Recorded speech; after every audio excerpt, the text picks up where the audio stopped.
Hello everyone, and welcome to yet another power ranking. So one power ranking in the Tauros Ranch League was not enough for me. Had a couple people ask if I would do their power rankings as well in the Combat League. So we're going to be doing 2 of the 3 divisions of this league. And if you didn't watch the last video, it's a relatively standard Scarlet Violet draft, I would say. A couple things that are interesting. Revival Blessing is allowed, which always adds a bit of fun. No accuracy lowering moves. Yeah, I mean, otherwise it's Terra attacks, so it's pretty fun. That helps you be creative, run more powerful things with terrestrialization, which is always a good time. We've got 16 teams to get through. I'll go through each one of them, give things I like about it, things I would improve, and go over generally big pieces of a team that I think are important. You can see on my doc here, I didn't go over this last time, but you can see I kind of like to look at the speed. How many types you have is usually not super relevant unless you're lacking a vital type. And then we have some of the most important moves in draft, in my opinion, over here on the side. You've got your hazards, hazard removal, you got momentum moves, and then a lot of good utility and things that help you win games. So without further ado, we'll get straight on to the first one right after I introduce myself. My name is Zand. I've been in Draft League for a very long time. I know probably a little too much. I'm not saying I'm the best player in the world. I'm far from it, but I do know a lot about it. So I am able to analyze teams and hopefully help maybe throw up a couple suggestions for transactions if you need them, or if not, maybe as I'm talking through your team, I may point out something you didn't really realize about it, but who knows? Regardless, we are going to go ahead and start with the first team. All right, our first team is the Kansas City Arcanines, coached by Lord Arcanine. So big fan of Arcanine, but I'm not seeing either of them on the team, which is interesting to me. And something I will call out, this is not the week 1 team. So I put the week 1 team in the builder, but I thought I remembered glancing at the trades that happened, what I thought was pre-week 1. But this coach decided to make some trades, but they don't go into play until week 2. So I'm gonna take the week 2 team into account because it wouldn't do either of us much good for me to go over a team that's already been traded away. That being said, this team is definitely better than the other one just for the fact that it has removal. The first team did not have removal and the hazards were not fantastic. So I think already you made a large upgrade to your team. So just gonna point that out.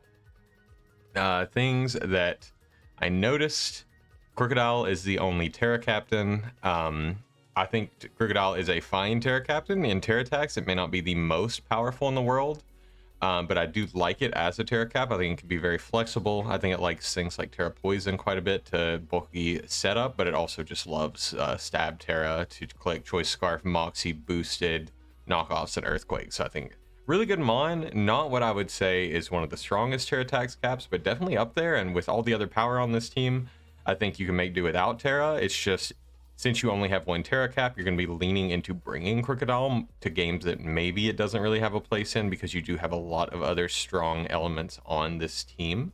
So just something to keep in mind.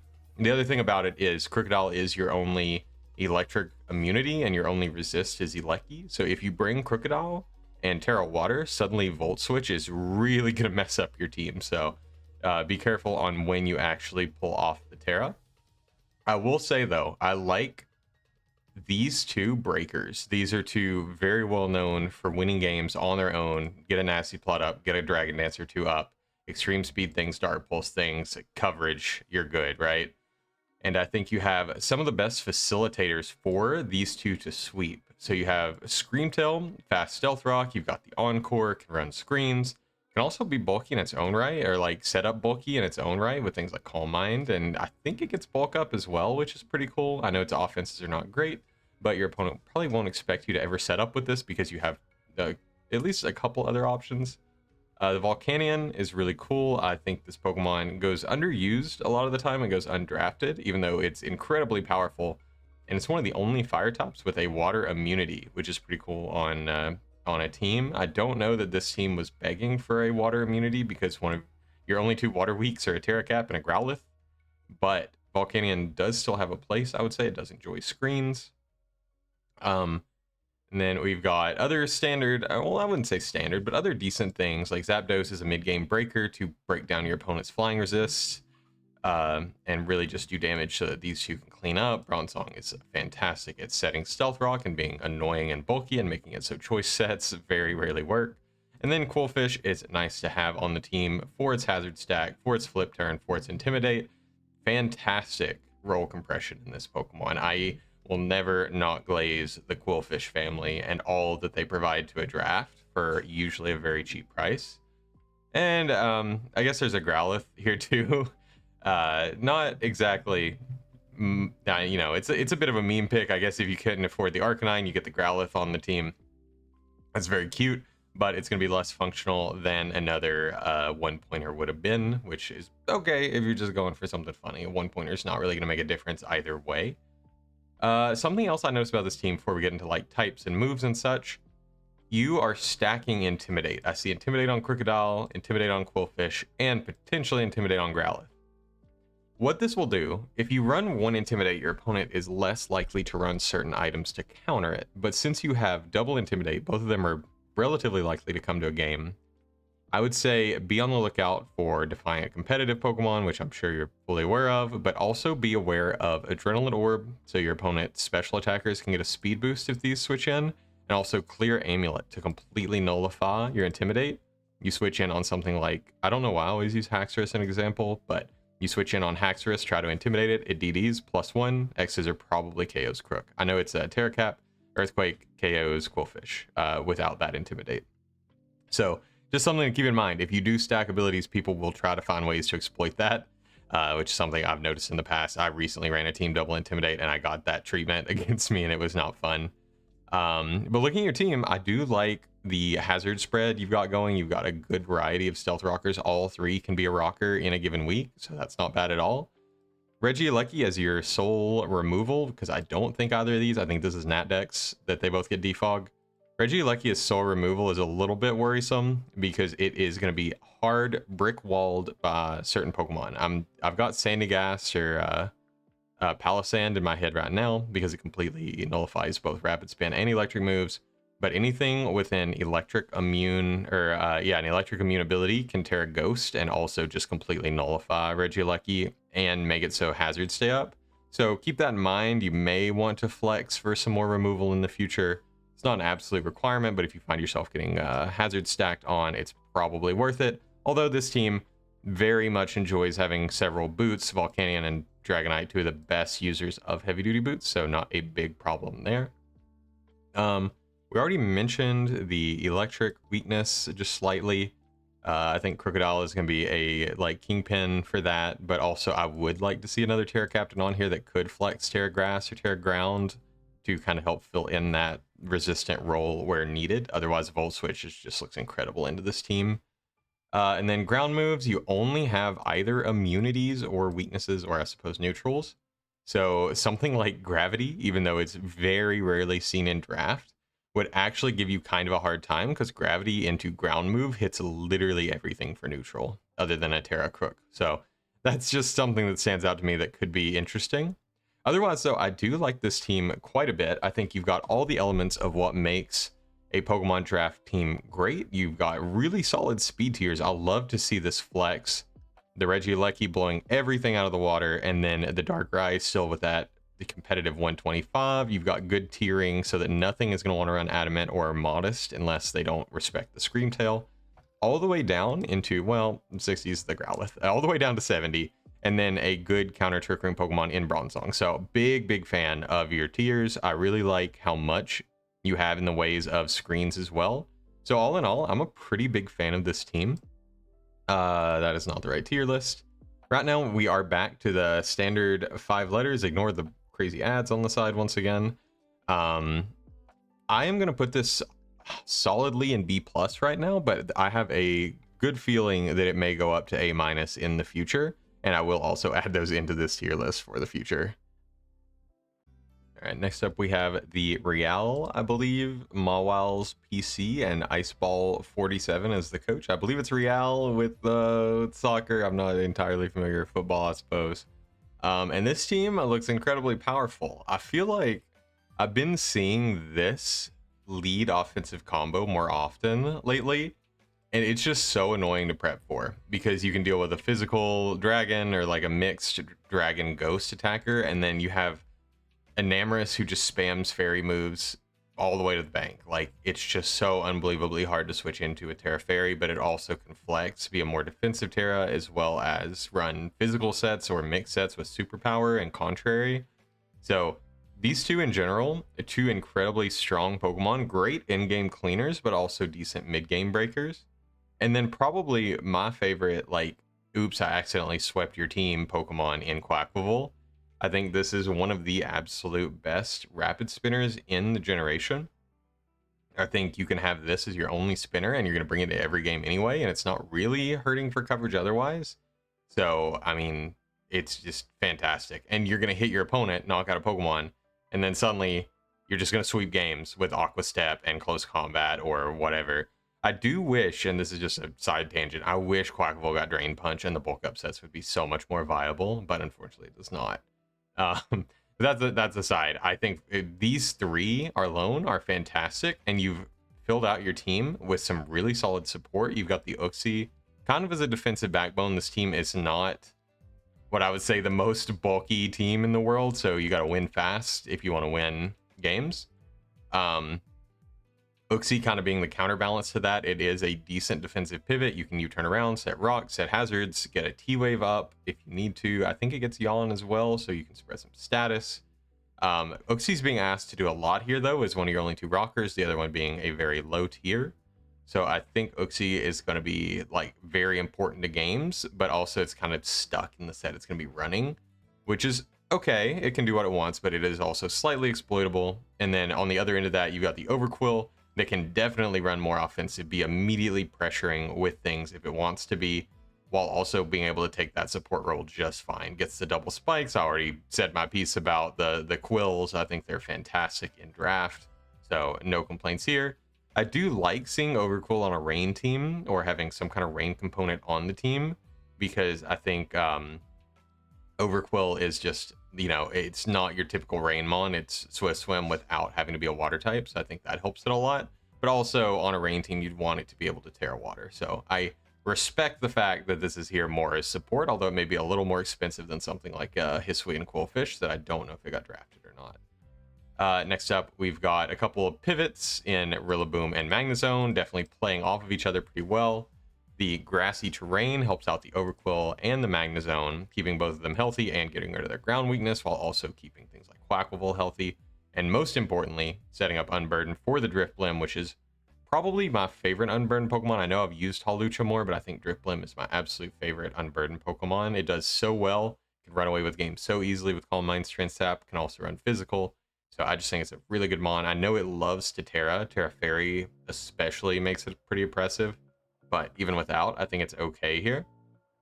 And then Magnezone, I think as a Terra Captain, I've seen it before, and it's kind of stuck in the types it needs to be. It's got to be grass or flying or bug to not just get deleted by ground moves, but it also wants fire and ice coverage pretty badly into a lot of matchups. So it's a bit of an awkward one for me. The cool thing about it is, though, against opposing steals, you can just Terra into whatever type beats them. You don't have to worry about, like, steel type that gets Earthquake just 1v1ing you even if you magnet pull it. So your opponent's going to be more likely to run items like Shed Shell or run Pivoting or Double Out. So I do like that quite a bit.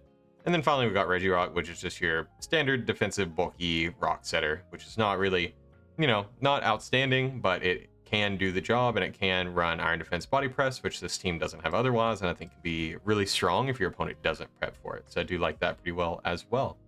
As far as moves go, hazards are fine. Hazard removal, great. You've got two valid hazard removal options, which is more than a lot of Scarlet Violet teams can say.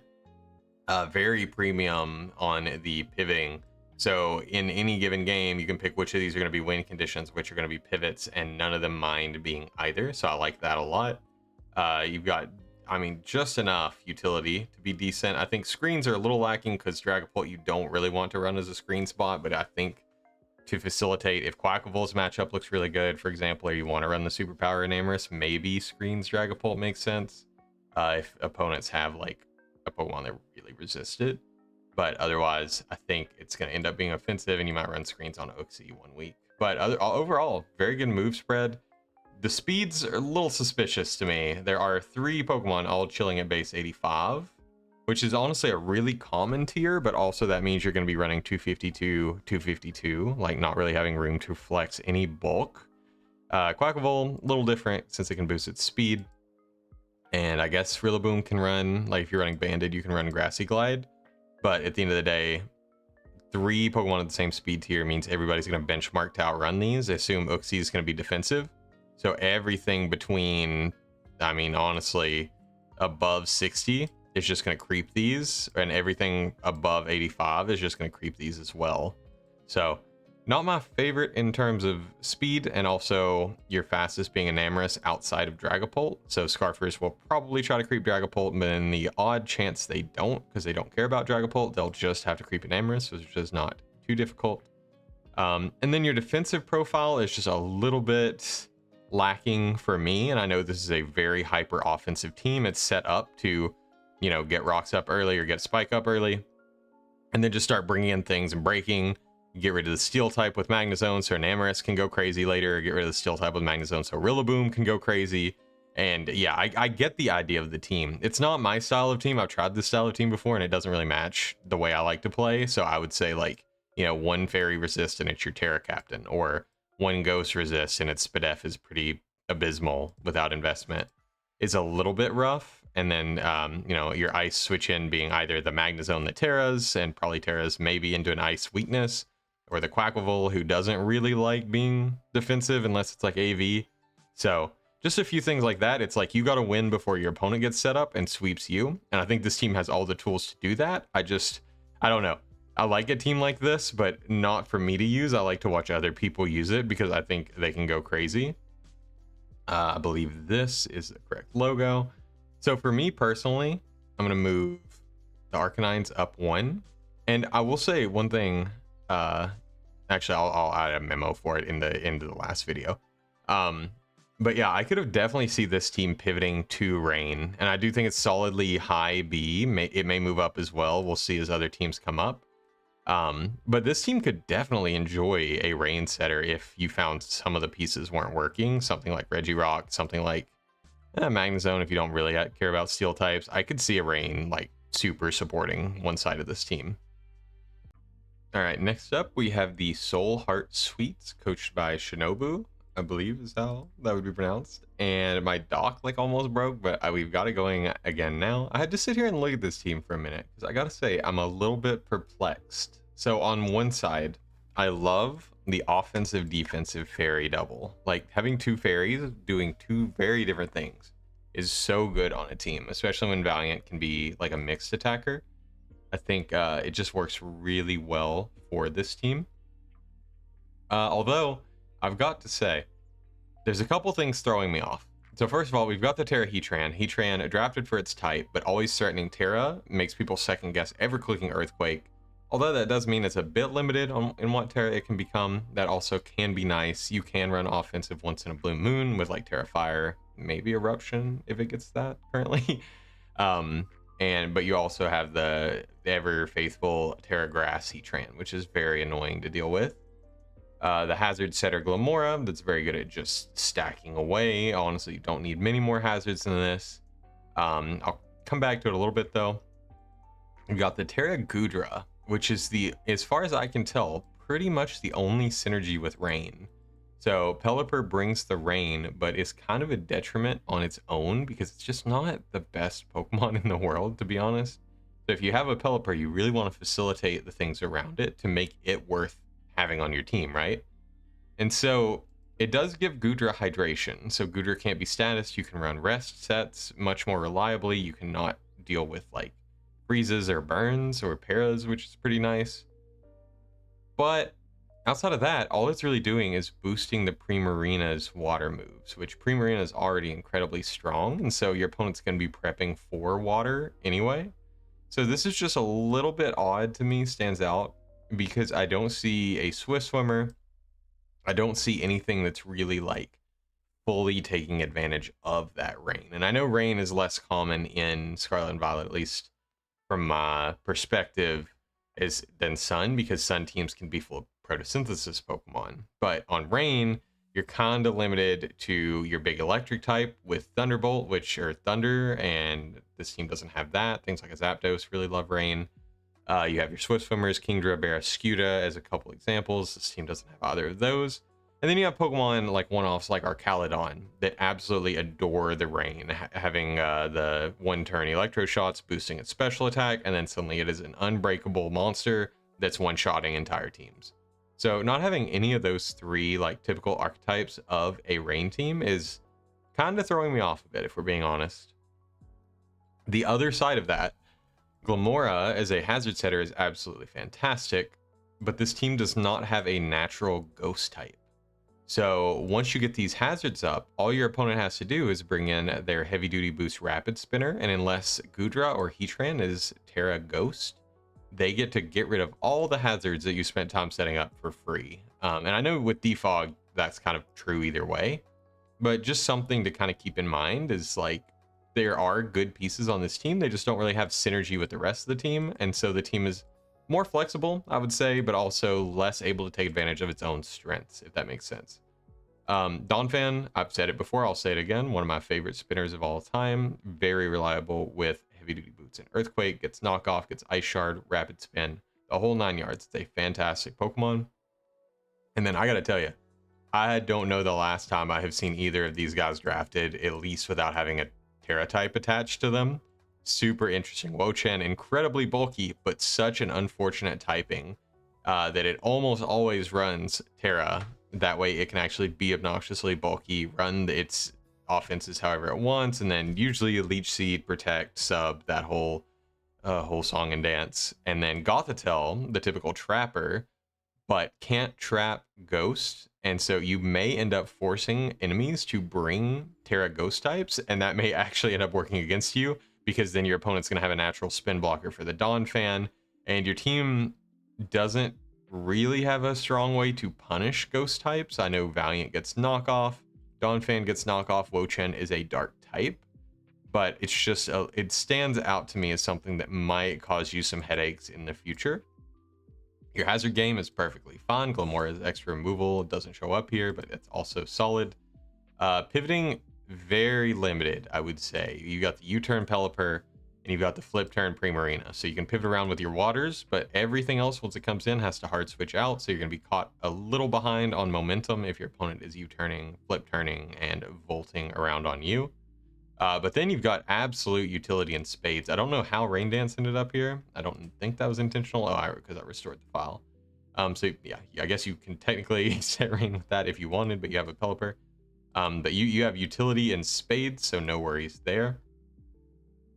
As far as defensive profile goes, where it's kind of the similar song and dance as the last team, where Fairy is very annoying outside of your Heatran and Glimmora, who are both quad weak to ground, at least before Heatran Terras. So that gives me a little bit of worry, because a ground type Terraing into a Fairy, or a Fairy type Terraing into a ground type, really gives your team a hard time, limits how much Goodra can do, because one of these has to Terra to deal with that.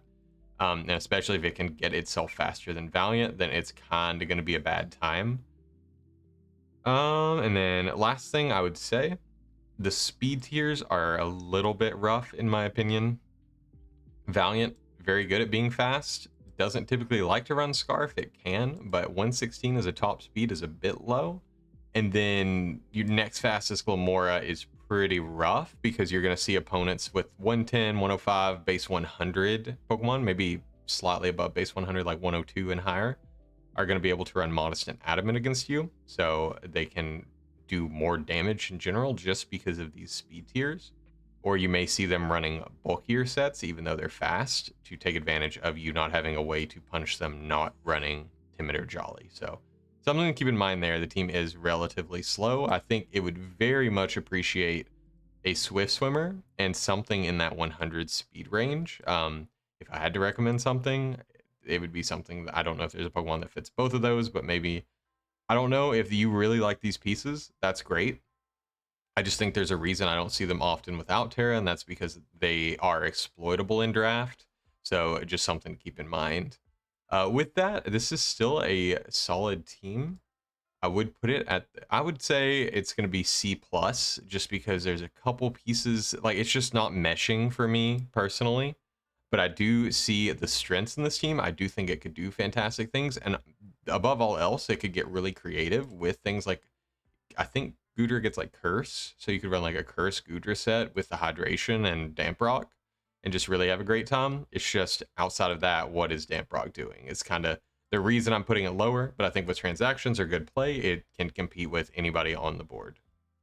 All right, next up we have the Liverpiti FC, coached by M2 Carbine, somebody I have done power rankings for before, if I'm not mistaken.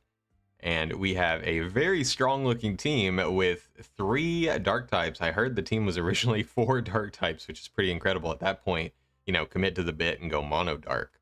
But regardless, I think it kind of works. I do have some pluses, some minuses on this team. I do think it's very strong in what it can do. I just think there's a couple things kind of similar to the last team that are just a bit out of place for me.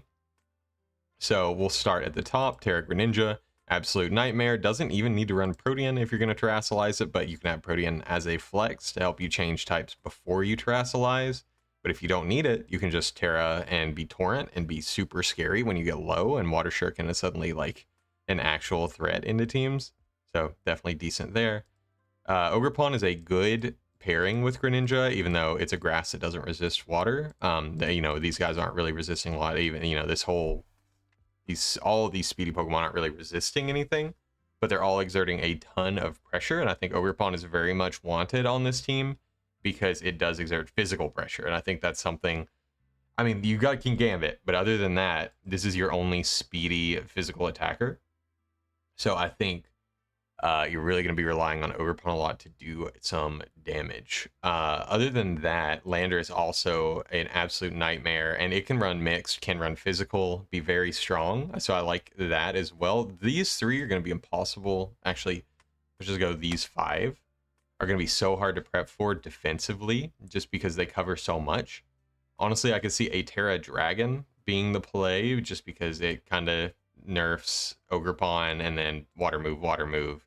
And neither of these 2 really have a good way to hit a dragon. I mean, obviously neutral damage, but outside of that, they could struggle. So I feel like you may see some Terra Dragons in your future just to deal with Ogre, but otherwise, a very annoying core to deal with to bring bulk against. And then you have your own bulk. So between Mandibuzz, Avalugg, and I think Rotom takes more of a utility role on this team. I think you have a really obnoxious defensive core as well. You've got 2 out of 3 that can reliably heal. Mandibuzz provides Defog, Avalugg provides Rapid Spin, and then Rotom pivots around, probably throws a Scarf on a bulky Pokemon that could take a hit from one of these guys, and suddenly people are very sad because their bulk is Scarfed or Specs. And then you have a Rhyperior. And this is kind of my first thing I noticed. All 3 of these do very similar things. Like, obviously, they're not the same Pokemon. They're not close to the same Pokemon. But they're all 3 slow physical attackers. 2 out of 3 are Terra. They all 3 have very high defense stats, and they all 3 have relatively lower special defense stats. King Gambit, pretty bulky on both sides regardless. These 2 both pretty abysmal in the special defense world. So I think you're kind of shoehorning yourself into either having to run Eevees up here some weeks to take a special hit once in a while, or Mandy and Rotom are always going to be Spadef. Else you're just going to get run down by things like, once again, fairy types are very problematic for your team. Unsurprising with the triple dark, but you do have at least 1 that resists it. But Moonblast spam is still really annoying. If someone gets rocks up, then your only fairy resist is getting chipped every time it comes in. So that could be a little frustrating. And similarly, Pokemon that can just click close combat are going to be really obnoxious for you. Mandy might take 2, depending on how strong it is, but otherwise, fighting type moves in general are also very annoying. Your only resist being Landorus, who can get worn down, who can't recover. It's gonna be tough. So this is the kind of team that needs to win fast and win hard, or not really be able to win. And I feel like the bulk is then working against that because it's sticking around, but it's not really doing much damage. So what you're doing is giving your opponent opportunities to set up screens, to set up hazards, to get rid of their own hazards. So I'm just advising, try not to lose momentum with your bulk. With Mandibuzz, you can just click U-turn, but with these 2, I worry a little bit that if your opponent has solid counters into slow physical attackers, then these two are going to be more detriment to you than they are actually going to be helpful. Your hazard game, totally fine. I think you've got really solid hazards. Rapid Spin is fine as removal, and then Defog on Mandy, I'm pretty sure. Decent pivoting, good utility. Nothing really stands out to me here. No screens other than Rotom's a little unfortunate, but this team is not really wanting to set up behind screens, so that's okay. It just wants to kind of punch and keep punching. One other thing that I will say, I mean, these three just, I don't know, Rhyperior stands out to me as kind of the sore thumb of this whole construct. I just think it's not my favorite on this team because I feel like you already have that, and you could get something like a fairy type or a grounded poison, even a psychic or ghost to help you out with your resistance profile just a little better, because fighting types are just going to be so annoying. Specifically, I would say I do like a fairy on this team and something specially defensive, which luckily most fairies are, I think would fit pretty well. It doesn't really need the Terra, so that could go elsewhere. Yeah, grounded poison, I would say very important. Greninja can flex as a poison, but the problem is it can never switch in as one unless you fully commit to the terrestrialization, which means it will get poisoned. These two birds don't have to worry about. King Gambit doesn't have to worry about it. Rotom. So almost half your team doesn't really care about T-Spikes, but the other ones really don't want to deal with it. So that's a few things that stand out to me as potential weaknesses. I would definitely try to get a grounded poison or a fairy or just something else. And to me, Rhyperior stands out, but also Avalugg could go for another spinner if you wanted. But really, I would say this team is versatile and kind of odd enough to me, odd in a good way, that it would be worth running it for a week or two, seeing what's working for you and what's not working for you, and making moves then, like make transactions before they all close, move things around, and really buff up this team. And I think people are going to have a really hard time with it. Unfortunately, though, for now, I believe this is the right one. I mean, not unfortunately. I would put this at a solid B-. I think it sits on the precipice between B- and B, but I think with transactions, it could ascend to like A+ pretty easily. All right, next up, we have the PolishAbsols with Rizu. And I'm going to be a little honest, this team is a bit of a hodgepodge for me. There are some very strong elements, and I think I got that Terra Captain right, correct? Okay, yeah. Some very strong elements, but also some things on this team that are confusing me, if only slightly. So we can go through those. First of all, we have our second Protean Pokemon that's also a Terra Captain. So that I like it on Greninja and Meowscarada because they're very strong with terrestrialization, but it also works against them because Protean, I don't believe, works once they terrestrialize. So definitely something to keep in mind. Does mean Overgrow Flower Tricks are going to be doing crazy damage if you can get low without getting knocked out. So that's nice. But also, just keep in mind that you got to be a little more flexible with your Terra, and if you run Protean, then the calcs get a little weird once you terrestrialize. So just definitely a very good round one pick, I will say. Landorus also a decent early pickup. Landorus Therian with the Intimidate. Once again, like I said, with one of the earlier teams we covered, running a lot of Intimidate, your opponent is probably going to prep for that. I actually see 3 Intimidators on this team as well. Your opponent will maybe prep for that with things like Adrenaline Orb, Clear Amulet, things to take advantage of your own abilities, especially Landorus, because it can't run another ability. Because if you anticipate your opponent's going to bring items like that, Moxie is always good on Salamence, and then I suppose if you bring Hitmontop, then it can be Technician, but definitely something to be wary of. Terra Salamence is a fantastic, one of the best Terra Captains. With Terra Attacks, it's like, I would not say it's quite top 10, but it's definitely up there. Is one of the best. I really like Special Salamence when I run it, honestly. I know it's not as good as Physical Ments ever, but it's still like one of my favorites because with that terrestrialization, you can run things like Terra Blast Flying and you don't have to rely on Hurricane. Terra Dragon, just spam dragon moves, and then also you can Terra Water to get out of your ice weakness, which is pretty nice. These first 3, I think, are a super solid core, and then I will skip ahead quite a bit. Moltres as a Terra Captain, super interesting to me because it's kind of chosen for its typing. Having that fire and flying typing makes it immune to both ground, or makes it immune to ground moves and resistant to fairy moves, which is very appealing for a lot of draft teams. So I think usually it wants to keep its typing, but I guess if you're going to anticipate a rock move, being able to tear out of that is also nice. So I would say top 3 and Moltres, really solid in my opinion. Then things start going off the rails. So we have a Thwackey that was picked up, it seems to be round 4 unless some transactions were made. which is kind of crazy to me because Thwackey is usually like a final round pick where you want terrain because you've already picked up an Unburden Mon or something that really takes advantage of grassy terrain.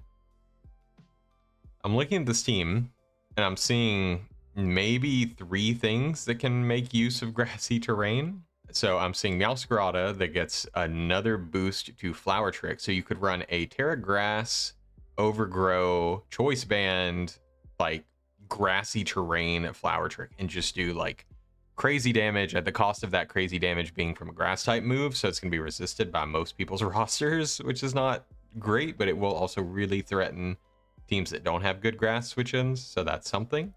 And then I could see it with Comfey. Comfey is very good at being a Calm Mind setup set. I usually prefer Terrassalization on it, but it's not an option here. But the general Fairy is decent as long as you can get rid of your opponent's Steel. So I think it's still fine. You could run a Grassy Seed on that. You get the recovery from the grassy terrain. You get the boosted damage on the grass moves while the terrain is up. And then you can Calm Mind and do some damage and heal yourself in the process. So those are the only 2 real synergies I see with that, other than like Clodsire and Boulder don't have to worry about taking ground moves, but that's rarely a reason to bring Thwackey over the other things on this team. So I don't know. Clodsire, I'm not a believer in. I think it's relatively fraudulent. It's very easy for opponents to take advantage of it with anything off the ground that can sub on a poison move or on a toxic. I think it's just, it can be set up on even though it's unaware. So not my favorite, but on a team like this, setting up hazards is really nice for these key 4, and as well as Iron Boulder. Iron Boulder very strong, lacking a little bit in damage, and the psychic typing is not doing it many favors, but it is still a very threatening Pokemon, and it really appreciates the hazard stack from Clodsire. This team, I think Meowscarada would rarely want to run hazards. Lando might run rocks on a week, but most of the time that's going to be relegated to the Clodsire to hazard up. And then we have a Meowstic. So also a very early pick for Meowstic. I think normally it goes like dead last. So stands out to me as not my favorite prankster user in the world. It's not bad. It gets things like screens, obviously, with the male. Female can run competitive and help you deal with things like Sticky Web, I suppose, if it runs against you. Meowstic just really shines in doubles, but it really does not stand out super well in singles, in my opinion. And then Haunter, who kind of does a similar thing. They're both relatively close in speed tiering. They both are a special attacker that doesn't do a whole lot else, except Meowstic can screen and Haunter can Destiny Bond. So normally you'll see this running choice items, or you'll see it running Focus Sash. I don't know that I've ever seen any of you like Haunter. I know it's not outside the realm of possibility, but its bulk is so unbelievably low that it rarely is there a reason to. And then finally we have a Hitmontop as our removal. Once again, I don't remember which of these Pokemon get defog and which don't. I think Landorus doesn't, and I think Salamence doesn't, and I think Moltres actually doesn't. So if Comfey also doesn't, and I don't think it does, then that means Hitmontop's the only removal. And in a team that already has a bunch of things that like they all have like a small role other than top 3 in the last, I think you're going to struggle a bit to fit Hitmontop on teams. And as we've seen with some of the teams we've covered already, there's a lot of hazards running around. This team does not have a Volt Switcher or a Flip Turner, which is okay because there's plenty of U-turns, so no real issue there. Decent utility down here. I don't know why I still have Rain Dance selected. I'm going to replace that with Trick because it's a nice move and we have plenty of those. And then Screens is fully relegated to the Meowstic, which is totally okay. I'm just a bit curious as to what takes advantage of Screens that isn't named Salamence, because there's not a whole lot of really threatening setup. I suppose Iron Boulder and Comfey with the Calm Mind and some kind of setup, they can do something. I would just say this team is relatively segmented. So if you think about it, when you draft a team, you want people to have trouble prepping for it because all your Pokemon do different things and they do different things really well. This team has certain pieces like Super Stolly, like Clodsire Landorus and Moltres, or like removal Hitmontop, but you also have like a grassy terrain here, you have a screen setter here, so it's just a little bit all over the place, I would say. It doesn't really have too much of an identity going on, and it's a very big roster, so you're going to be cherry picking like pieces you want every game, but rarely are they going to fill all the roles you would want in a given game. And then we have the typings. So no steel type. With all of these Pokemon and not picking up a single steel is going to mean you're going to want that on Mence or Moltres probably more often than not, especially since both are immune to ground at base. Because that defensive profile is really nice synergy with Clodsire. And it's a little unfortunate there's not a natural steel. There's 3 birds on this team, although 1 is a Landorus and 2 of them are Terracap, so that's okay. Your team is incredibly weak to ice. We can ignore Salamence on here just because it is a Terra Captain, but 4 ice weaknesses and not a single resistance means people could bring Choice Specs, Choice Scarf, Ice Beams, and Ice Spinners, Ice Shards, set up an Ice Sickle Crash or Ice Sickle Spear, and you're not going to have a good time. Ice is going to ruin your day unless you have Terra Water Mence or Terra Water Moltres, which is pretty limiting in the builder. So that's something to keep in mind. And no water type is really interesting. Water is a very important type in draft just because of the resistances it provides. So not seeing that on a team like this just means that certain types like ice are just much easier to spam into your team. So just something to keep in mind. I think I really like the bones. I think if you take these 4, you pick your main synergy between like comfy and setup and screens with something like Meowstic, or Hazard Stack with Clodsire alongside the grassy terrain with Thwackey, or even just Boulder and whatever else. If you want a lot of offense, Boulder and Haunter can do it. And then I guess if you want to keep this for spin, you can. And build your team around that. Get an unburdened Pokemon in here. Get like a Hawlucha in here for the Thwackey. You know, get something that sets up behind screens really well. It just needs a little bit of an upgrade, and I would feel really solid about this team. But unfortunately, just with the way things stand as it is right now, I would put this team in C, but I think 2-3 transactions tops, and this team is going to be right up there with the rest of them. All right, and next up we have the, I'm going to say Homo Hydras. I'm going to give you the benefit of the doubt here. And coached by Sneaky Snack. And honestly, this team is super unique and super cool. When I was looking at it, I was trying to think of, you know, the usual things I do and don't like about it. And I gotta tell you, you don't see like a crazy amount of size spam in singles. I think this looks like a crazy doubles team with the Hatterene Indeedee as the classic core, and then you have like Sneasler, Deoxys Speed. So I don't know. Something about that stands out to me that I really like. I like size spam because you know your opponent's gonna bring the dark types. You can punish that with the Sneasler. I don't know if there's a whole lot else actually now that I'm glancing at it, other than Terra like Fairy or Terra away from being neutral to dark on this, and then same with this, tearing away from your dark weakness. But I do like the concept. I think it's really cool. Deoxys Speed is so underrated in draft. It's unbelievably underrated in draft, and it annoys me that so often this thing is left on the bench. So I'm really excited to see someone using it. Sneasler, Unburden, you know, I see terrain, I want to see Unburden. Sneasler is one of the best to ever do it. Problem with Sneasler is it is walled by certain types, like Ghost give it a lot of trouble. I think it's Throat Chop or something similar, but there's other bulky types that just kind of brick wall it. So you normally want to pair it with something that can deal with that. I know water types give it a lot of trouble, and unfortunately, water types also give Gouging Fire a lot of trouble. And this team doesn't have any electric, and the only grass is also your only Spitter and Toedscruel. So you're a little bit limited in your options to deal with things that are going to wall these guys. So I won't give it too much of a demerit because you do have a lot of just power and bulk otherwise, but it's just something to keep in mind. Terra Poltegeist is just such a cheesy Pokemon because we've been through several teams now and almost no one has a really solid defensive profile for Ghost Spam. So Ghost Spam plus a Terra type of anything you want, including just doubling up on your Ghost damage, is going to be really hard for some teams to deal with. And as needed, you can just get that lucky curse body on the first hit and suddenly you're not getting knocked out on the next turn. So super solid. Poltegeist is a great Terra Pokemon. I think it's a good secondary, and Hatterene is an interesting first Terra Cap. I think its typing is one of its better pieces, Magic Balance obviously being the best, but I do think having it as a Terra Cap makes it more flexible, but also I don't know if it's typically necessary. I don't know what isn't allowed. But something like Gouging Fire would have loved that, but I feel like it's probably Terra banned, so never mind on that one.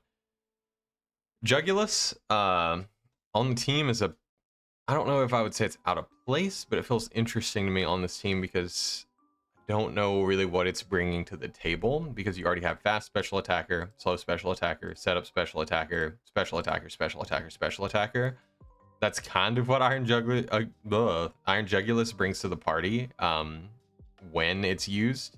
So you already kind of do what Jugulus wants to do. So maybe this is the weak link on this team, I would say.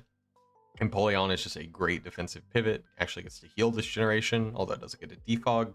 Your Toedscruel is your soul removal, if I'm not mistaken. Both of these don't get defogged this gen. So that means Toedscruel is probably coming to more games than it isn't, and it's probably running Rapid Spin most of the time. So people are gonna want to bring ice against you. Your fire doesn't resist ice either. So really, you're hard relying on Empoleon to take ice hits for you, and something like a Mamoswine is gonna make your life a little more difficult given that. Regardless though, I do think the team is very solid at its core. I think Psy Spam with both Dio Speed and Hatterene and Poltegeist to prevent priority from knocking it out is really nice alongside Sneasler. So I really like this. When I'm talking team synergy, this is what I'm talking about. I think these 5 are great together. Gouging Fire honestly really appreciates a Spadef boost, so I could see a Psychic Seed Gouging Fire actually doing crazy things at some point. Maybe I'm cooking too much. And then Jugulus and Gligar are kind of just standing out to me as maybe not as relevant. I know on a team like this, Dio is going to want to run offensive, so it's probably not going to bring hazards as often. So having Gligar there as backup hazards is nice, and having its resistance profile is also solid. But the team is already like struggling with ice types, and so teams aren't going to be prepping extra for Gligar. They're just going to be more likely to bring those ice moves. Then I know I didn't touch on ADD, but it just sets terrain and spams Psychic Move or Healing Wish, so not a whole lot to say there. But it is very good at what it does. So yeah, Hazard's decent, other than only Toedscruel removal. Toedscruel is going to be in more games than you want, because if you bring your full Psy Spam team, that leaves you with one option. And if you bring Toedscruel, that means you're leaving Empoleon and Gouging Fire on the bench, which never feels very good in my experience. Pivoting is okay. Your utility is through the roof, but you have like a bunch of Psychic types, so that's unsurprising. And you've got, honestly, all of the core types filled out pretty well here, I would say. The ice weakness stands out. The flying weakness is also pretty tough for the team. Empoleon is really working overtime as your defensive backbone. And then the natural enemy of Psy Spam is just Dark and Ghost type moves. So you've got to set up and win with Poltegeist and Hatterene before they beat you, but also because both of your Ghost Dark weeks, or at least Ghost weeks, are your Terra Captains, I think you're actually really solid against those two. So overall, I think Jugulus is the only Pokemon in here that I'm looking at and I'm like, why is that here? It does fill out the speed tiers though. I will say it does fill out the speed tiers really nicely, because I do like this a lot. I gotta say, I like this team a lot. It may not be like the most standard team I've ever seen. What am I looking for? The Hydras.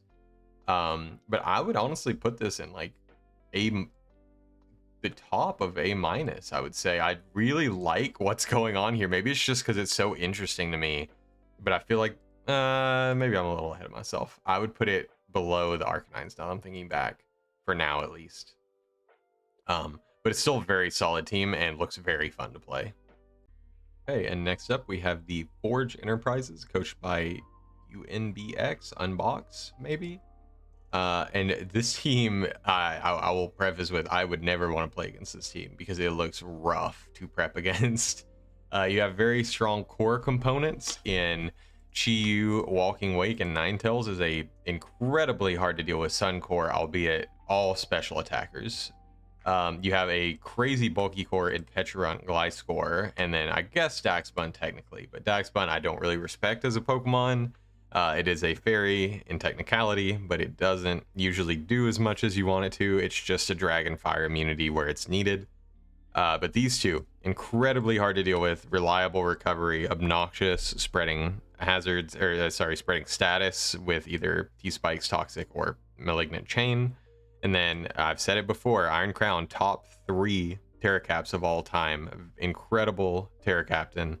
Very strong attacker on its own right, can run stab, can run defensive typing, Calm Mind, Choice Spec, Choice Scarf, just unbelievably good Terra Captain. It's going to sorely miss Terra when it goes away.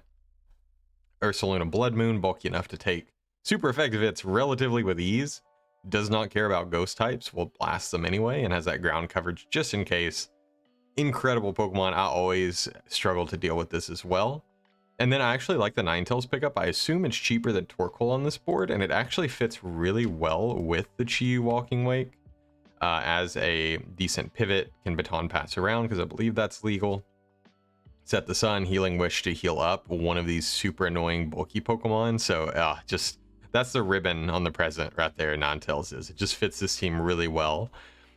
And then we have a Decidueye. I'm not sold on Terra Decidueye because if you Terra Decidueye, you're not terrassalizing Iron Crown.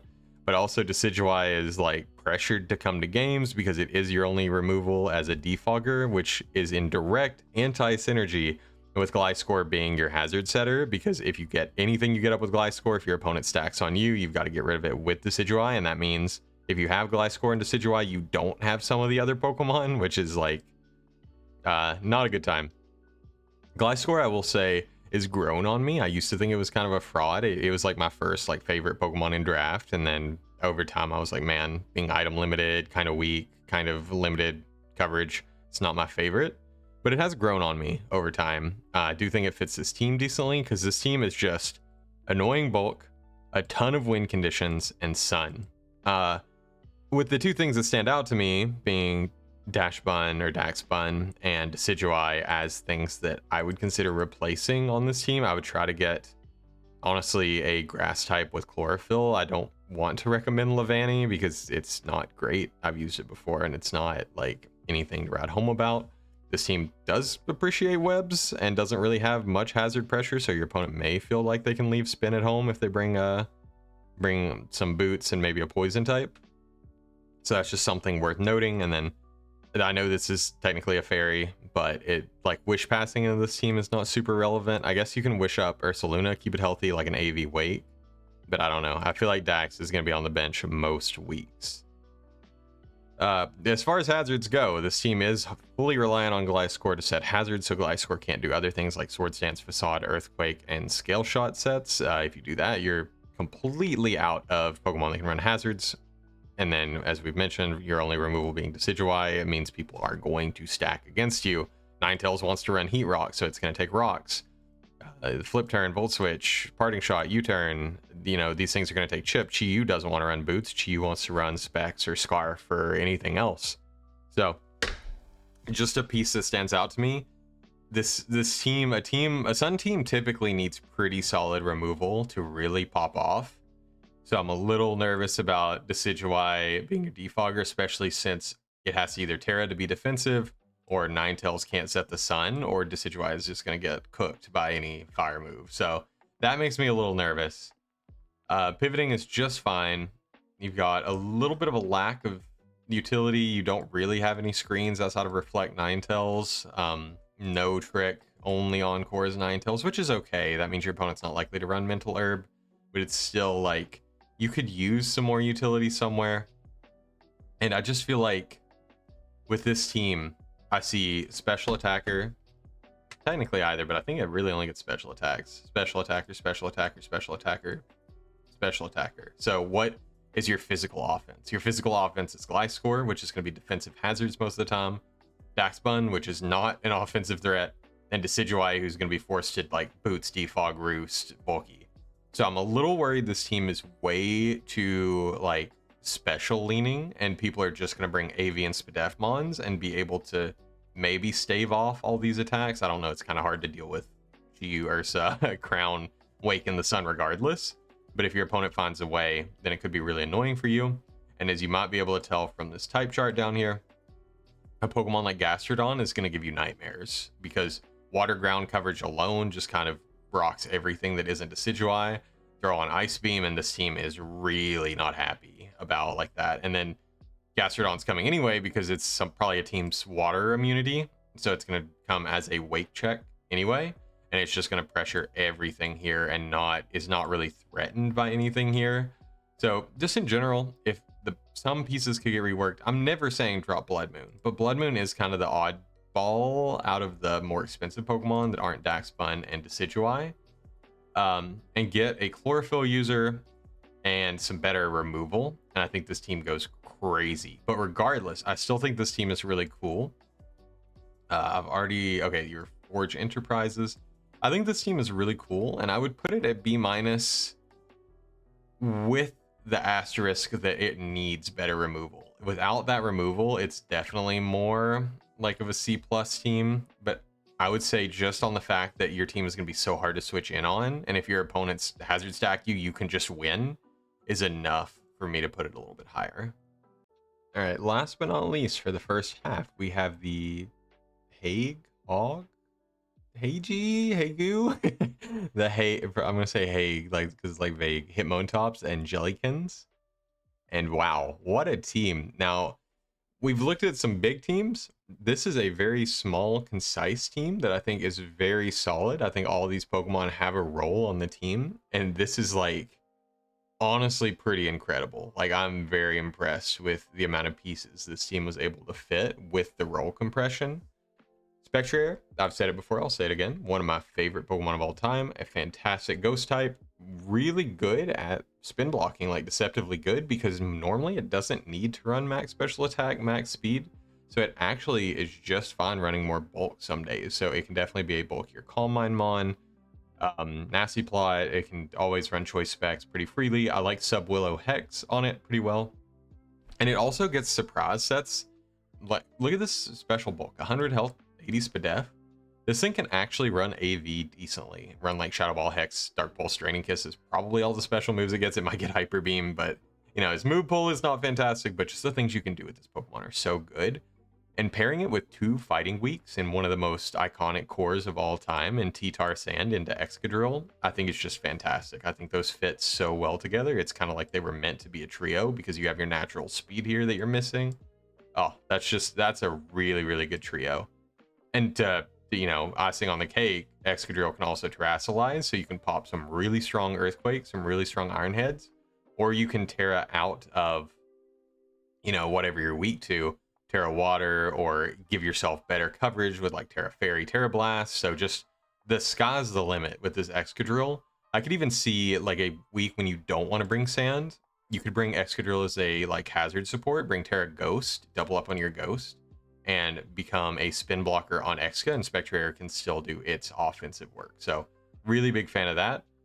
Wheezing here, I think actually makes some sense, gives you a ground immunity, which the team definitely needs right now. Even with this plus Kilowattrel is your ground immunity core, which is not the best in the world, but definitely enough to make people have to prep, and both of them are not weak to the same of anything, so I think that's decent enough. Wheezing also brings the Toxic Spikes along, which really is something Spectrair enjoys, so like the synergy there. Urshifu Rapid, another incredible mon. If people are too busy prepping for Excadrill, Urshifu Rapid is just going to crit through their faces with Surging Strikes, Close Combat, provides amazing coverage you don't already have on the team. Some nice pivoting for everybody else, similar to Kilowattrel. Gives you fast. It doesn't have to be Spectrair. I love it. These speed tiers are really good. I will say 115 down to 97 is a bit of a jump. Pokemon at like 110 are going to enjoy this. But I think actually at 110, you do still have to creep the Urshi with Timid or Jolly. So maybe not the end of the world. But I do really like Kilowattrel as a fast pivot on this team as well. Help get other things in. With Terra, it actually becomes an offensive threat with Terra Fairy and Terra Ice, as well as Terra Flying to really pressure opponents. So big fan of that. I actually like Terra Ground on this in the past, but I think that's not really necessary with an Excadrill. But I think it is a pretty cool Pokemon. And then doubling down on the fairies that both don't share any weaknesses, and only one of them has one of the 2 types that Fairy is even weak to, which is kind of funny with this weak to Steel. Klefki, really solid for this team, I would say, setting screens and setting spikes, which this team, looking at these top view, definitely needs. You need a more consistent hazard setter. These 2 are fine at it, but they want to do other things. And then you need something to set screens, because a Sword Stance Urshifu has very few switch ends. Dragon Dance Tyranitar is really solid to help break Sword Stance Excadrill, the classic, even though setting screens and getting sand is a bit complex, but I could see it happening. And then Spectrair loves nothing more than a Reflect, because then it can Calm Mind or do other things, start boosting with Grimnay, the game's over. And then honestly, doubling down on water, really cool here with the flip turn. Vaporeon, I imagine it's going to be a pivot more often than not, Wish Passing as needed, but this team is so offensive that more often than not, if you just get one of these guys in, that when someone switches on Vaporeon, you're going to be in good shape. And to round it out, Sneasel, really nice way to fill in the jump between 125 and 97. Also offers a lot of offensive pressure, although it's nothing that's not already prepped for by Urshi, Exca, Titar. So I kind of would have almost liked to see a special attacker here, but also that means people are gonna, people are already prepping for Spectrair and Kilowattrel anyway, so maybe not the end of the world. If I had one criticism when I glanced at this team, other than kind of the ground plus something to hit Wheezing and Kilowattrel being a little bit of an issue if like it gets set up, which can't really outspeed Excadrill, but just in case, it's a little bit annoying. Something that stood out to me is no grass and no dragon. So honestly, with that in mind, I'm really surprised you were able to actually resist these three types decently, because normally if you don't draft either of those, it's really hard to actually resist the water, electric, and grass naturally. It does help that you have, it helps and hurts that you have two water types, so you have that water resistance, but somehow between Kilowattrel, Exca on the electric, which is not the best in terms of electric immunities, I will say it's a little shaky, and then a handful of grass resistances, also the Terrakillo. So I think you're bluffing your defensive profile a little bit here. Kilowattrel's helping pick up some of the slack there, when in reality it's a little bit shaky with these types. But if you're sweeping your opponent before they can get these Pokemon in and set up, then I think it doesn't really matter. So no big issues there. Fairy is fine. You've got enough resistances to deal with it. So pretty crazy stuff, honestly. I'm a big fan of this team. I would probably, me personally, I would swap out one of these two with a grass or a dragon probably and call it a day, or maybe even a fire. But honestly, these are so, not even those, these three, Urshi, Clef, I love these five. I think this is going to be so annoying for anybody to deal with, and then the added utility you have through the other four is just phenomenal. So honestly, which team was this? Hitmontops, I believe. I'm forgetting the logos. Yeah, the Hitmontops. I am biased because I love Spectrair so much and I like Weather Cores. I'm gonna put this at S-, A+. I'd say probably leaning A+, but honestly, big fan of this team. I think it has just enough, like, these hazards don't look impressive, but Spin, Drill, Defog, Wheezing, Spikes, Klefki, Rocks when you need them is perfect. Like, you don't need more than that. You don't need to super, like, boost up this. Like, you have just enough knockoff. So, yeah, I'm a big fan of this one. All right, and welcome back, everyone. For you all, it's been, the blink of an eye. For me, I'm recording the rest of these the next day.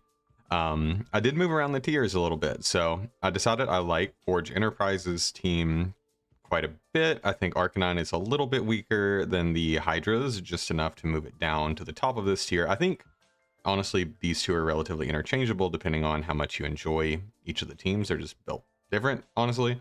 I would personally say I probably like this one a little better. But as far as like synergies and lack of weaknesses, I'd say this team's just a little stronger. But overall, pretty close. Everybody here is actually really close. This one is just a matter of personal preference. And as I usually do in these videos, once I'm at the halfway point, to give you a little bit of a breather of analyzing all the teams all the time, we're going to go through the draft board. We're going to look at some of the things that weren't drafted that might be worth considering picking up. So it looks like all of the top tiers went this time. Excalibur and Blaziken, both Terraban. Does make sense that neither of them went anywhere. No big surprises as we scroll down the list. Ogerpon Cornerstone is a very good Pokemon. The Sturdy, even though it's item locked, having Sturdy, having Spikes, having Leech Seed, having an accurate rock move is really nice. So, and the speed tier fits really well. I know we've covered at least a couple teams where there wasn't a lot of speed between like 120s, 130s down to like the 90s, and Ogre would fill that pretty well perfectly, although it is a bit expensive on this board, I would say. Now, if we scroll further, neither of the divisions I've analyzed has taken Tornado Styrian, which I think is slightly criminal because this thing is an absolute monster as a Terra Cap. It's just so unbelievably strong and annoying to prep for because that base 101 speed gets it faster than a lot of things. And even like Modest Scarf, it's going to be doing crazy damage with Terra. So a little surprised to see that. A lot of bulky waters I'm seeing didn't go anywhere. We've got the Azu, we've got the Pex, the Pert.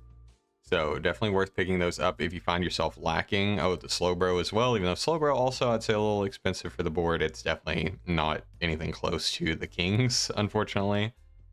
Other things that stand out, Moltres G not being on a single team is crazy because this thing is such a free win con. It's very easy to slap on any team that you want to have an extra ground immunity that just wins games. I think it's really good at that. Reuniclus also kind of surprising because regen is such a reliable core to run that having Reuniclus anywhere is just really helping pad your team. And I know at least some of these teams didn't have a psychic, so could definitely use that.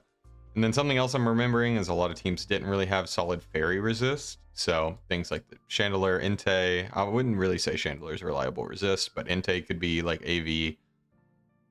You've got things like the Salazzle and Skeledirge really is the best example here of a fairy resist that's actually bulky and I would say relatively cheap in the 10 point. You've got base Arcanine, which is pretty cheap. And then yeah, there's a lot of value in these 9 pointers. I see that not too many of them went, but there's definitely a lot of value down here. So some of these teams that might be a little like smaller teams that may not have a mon they like that's expensive, you can break it into 2 and you'll get a lot of value out of these. Normally I prefer combining up to something stronger if your 2 small pieces aren't contributing anything, but if you can break something into a 9 and probably as low as a 4, you could probably get some value out of both of them because these 4s are still relatively very good. But anyway, I'm gonna stop waffling and we'll get right back into the drafts. This is just a few of the mons that I think stand out to me as potentially good to pick up. All right, the next team we're gonna be looking at is Harry's Hawluchas, coached by not Harry. Okay, so whose Hawluchas are they? Anyway, this team has a lot of elements I really like. I'm actually slightly surprised you were able to get all 5 of these top ones because these are what I would consider all draft staples. I know bundles like hit or miss, literally. But the rest of these pieces are pretty important to a lot of people's drafts. So the fact that you got all 5 of them is pretty cool. I think the Terra caps are actually really creative here in a good way. I love Terra Hydrapple. I think it's one of the best Terra captains I've ever used. I think it's just so good at Terra. I love Terra Bug on it, but Terra Poison, Steel, Fire, you know, whatever you need to either hit offensively or take hits defensively with that regen, it's just so good. And you've got the regen core with Alomomola. I don't know that you would ever Terrasilize Alomomola. The only scenario I could see it making sense is because you have webs technically on your team. You don't have a ghost type, so that's kind of a counter synergy, but either Hydrapple or Alomomola can become a ghost and help you spin block and keep your webs up, which is nice. Other than that, I do like the speed quite a bit with the bundle, and then the next up is Latios, which is fine. I think there's a bit of a gap there, but not too many things in there that would be able to like confidently run a plus attack or plus defense nature against Lati. And then low kicks is your 3rd fastest, is a little bit worrisome because this thing is definitely not known for speed, but you do have like an element of Trick Room with the Diancie and the Hydrapple, and then Great Tusk can pretty easily boost its speed as needed. So I think pretty acceptable. Looking over the rest of the pieces, Tusk and Corviknight make up some of the most reliable removal you can get on a team. Tusk a little bit predictable and really baits grass and bug types, but you got the bundle to at least punish the grasses, and I guess technically Corviknight to punish bugs as well as Diancie. So I think that's a solid flow right there. And then low kicks is a Terra cap. I don't know when this thing would ever not run Stab Terra, but teams that have not great dark resist, it's going to be really nice, or things that only have 2 times resist to darker bug, it would look really good with Tinted Lens and like a choice band. So I'm seeing the vision. I do like this team a lot. It's got pretty solid pivoting between U-turn and flip turn. No electric once again. It's becoming a bit of a trend we're seeing.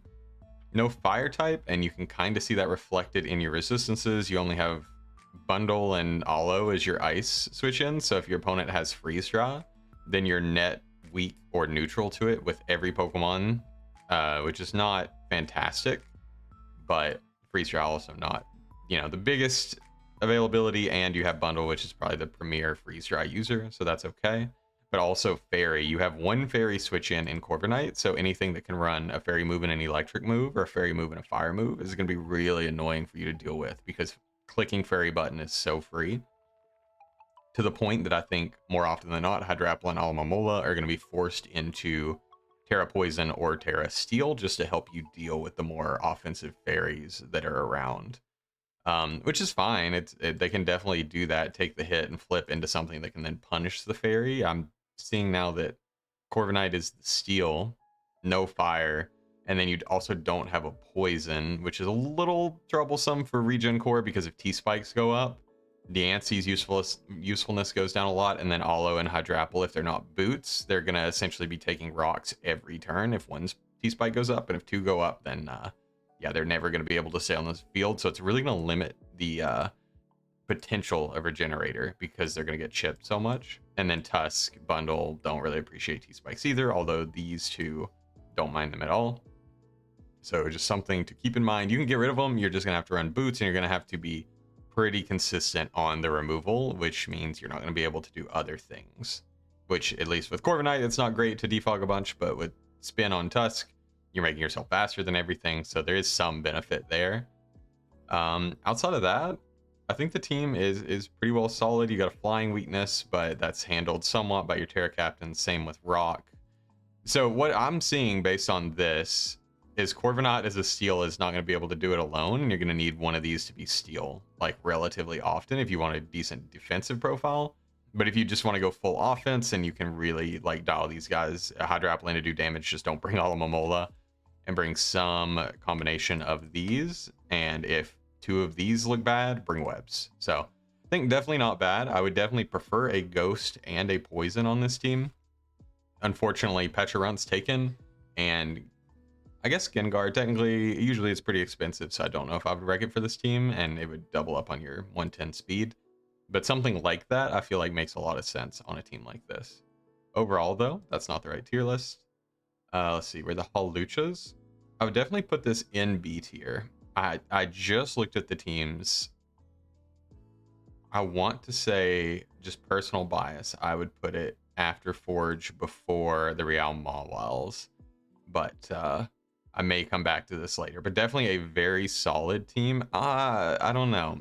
I'm really liking a lot of things about it. It's just the resistance profile and like, no poison type that's really letting me down.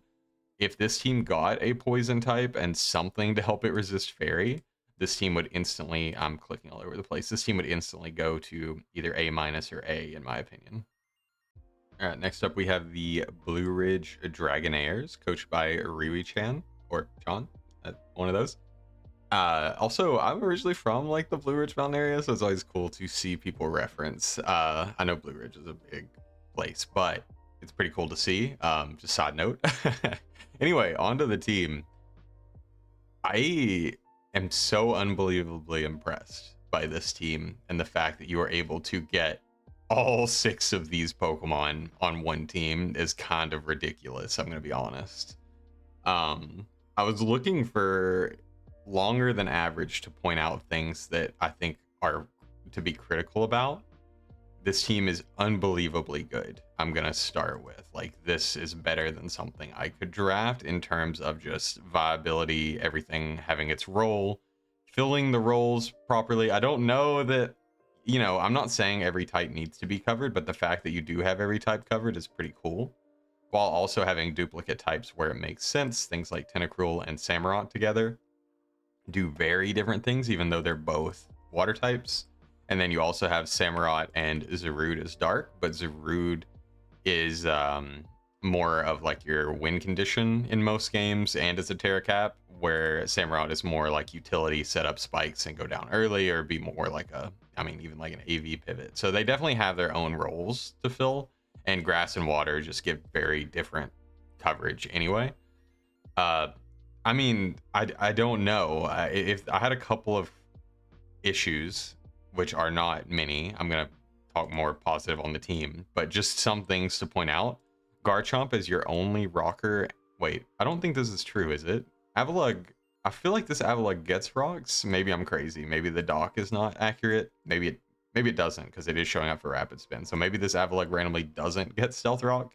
But in the chance this Avalugg does not get Hazards, Garchomp as your only setter isn't fantastic. So it can't really run the Scarf for the offensive sets. You can do Scarf Rocks or Scarf Spikes if you wanted, but it's going to put you in some potentially bad situations if your opponent reads that. So just something to be aware of. And then the base speed for this team. So everything is sitting between 105 and 80 pretty much, except for Vikavolt and Avalugg. Something I really like about it is Vikavolt can just run Sticky Web, and your opponent is probably not going to be scarfing their base 110s into this team unless they are really trying to catch all of your potential scarfers at once. And even then, they don't have a good answer for all of them at the same time.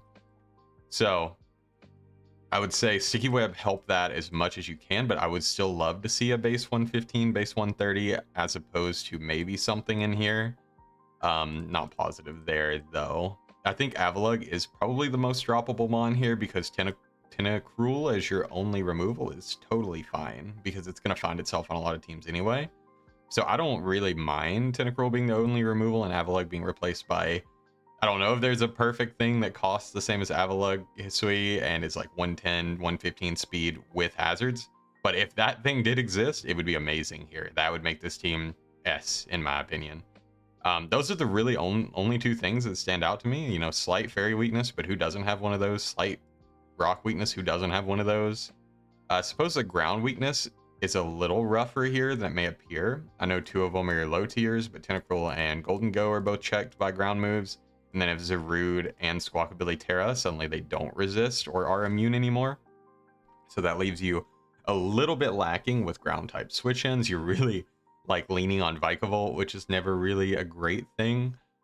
All that being said, this is incredible. Garchomp for hazards, good speed, Golden Go to prevent hazards from being removed, and then Samurott Spike Setter, Tentacruel Spike Setter, Toxic Spike Setter. Like, you never need to run spikes on Garchomp, I should preface, unless you just don't bring Samurott to a matchup, because you're always going to have Ceaseless Edge. But in the off chance you don't, you do have Garchomp as the backup. So a little bit of a misspoke earlier, but just the fact that you have all this potential hazard, Golden Go, and then two things that adore, or actually more than two things that adore hazards being up. Zarude with its infamous Terra bulk up jungle healing sets where you only need 2 coverage moves to just obliterate teams, and you can run Trailblaze, not get outrun by anything. It's just absolutely unbelievable the things this Pokemon can do with Terra. And then right beside it, you have Gardevoir, who I think more often than not likes Scarf, but I mean, Scarf Gardevoir looks insane into teams trying to prep for all of this, because Scarf Moonblast is just going to rip through anything that's not a Steel or Poison. Garchomp really scares those off, and Steel and Poison don't have good answers usually into things like Tentacruel. And not only do you have a web setter, you have a viable web setter, I would say, and a solid electric type to help you volt switch around, get your win conditions in, things that don't necessarily want to switch in on a hit. You get webs up, the fantastic piece of the team that's not just setting webs and going down, which I think more often than not is what a web setter is doing. Tauros, the Fire Top Tauros, I feel like these 3 picks may just be to fill in all of the types, so you have one of each checked, is what it's at least looking like to me. I do think Tauros makes some sense on this team as an extra physical breaker, but you already have like 3 notable physical breakers that are all doing kind of different things, so Tauros is probably going to be benched more often than other teams might, which is a good thing to have better things to pick from than a solid Tauros type. But still, I think there are matchups where this thing could go crazy. It also gets pretty solid bulk up sets. It gets Choice Band, Choice Scarf. Can do a lot of things. It's a pretty fun Pokemon. These two are a little more forgettable in my opinion. Avalugg, I don't know when I would... I've used Avalugg H before as a Terra Captain. That was fun. But on a team with these Pokemon, I don't know where I would ever want to bring non-Terra Avalugg. Your defensive profile is not great. And your defenses, while huge, you're not going to want to take multiple super effective moves in a row. This team, I don't think, I guess Gardevoir is your Trick Room option. Not that it's super viable in singles anyway. But yeah, there's no way to flip the speed for Avalugg. So it just stands out to me as a little bit odd. And then Squawkabilly, you know, you had a couple extra points and it was probably the best mon on the board, filled your type chart, gave you an extra ground immunity, gave you a ghost immunity, which is nice. So I don't hate the Squawkabilly pick, but if I would change one thing, it might be these two. But honestly, all in all, this is an incredible team. Just a little bit more speed and it is insane. I'm blown away. This is such a good team. And it was the Dragonairs. I have an ad on my screen, sorry.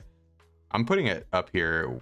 I think in terms of preference, I would probably prefer the Hitmontops, but I think in terms of raw team structure, I think this team takes the cake, and it has ways to work around its own weaknesses. So honestly, super well done. All right, and next up we have the Connecticut Cobalions, and they are coached by GeForce 23. And I actually had to sit here and think about this team for a good minute because it's so interesting. Like, I really like a lot of the pieces of this team quite a bit. I wanted to say it was missing something. Maybe we'll get to that as we talk about it. But as far as I can tell, it's not really missing like anything major. So first thing that stood out to me, the removal is incredible. Between Treads is one of the best rapid spinners. Sandslash is a usable backup rapid spinner if it needs the speed. I know Defog is gone on all three of these, which is fine, but also Cinderace is the best hazard deterrent in the game, in my opinion. Court change, nobody wants to set up spikes, take all the time to spike up, rock up, T-spike up, sticky web up, you know, all of that, just to get it flipped back on you. And as long as Cinderace is alive, you're going to have to worry about that. And at worst, people are going to bring hazards for you, expecting you to change hazards to their side and then getting them back up on your side, because at that point Cinderace can't just keep endlessly flipping. But I think it's just such a good Pokemon in general for making your opponent not want to bring hazards, and meaning you don't really need to bring them unless they're a big part of your strategy. So love that pick alongside Pokemon that don't mind rocks but also don't really want the chip of coming in on them multiple times. So big fan of that. I probably said that too many times, apologies.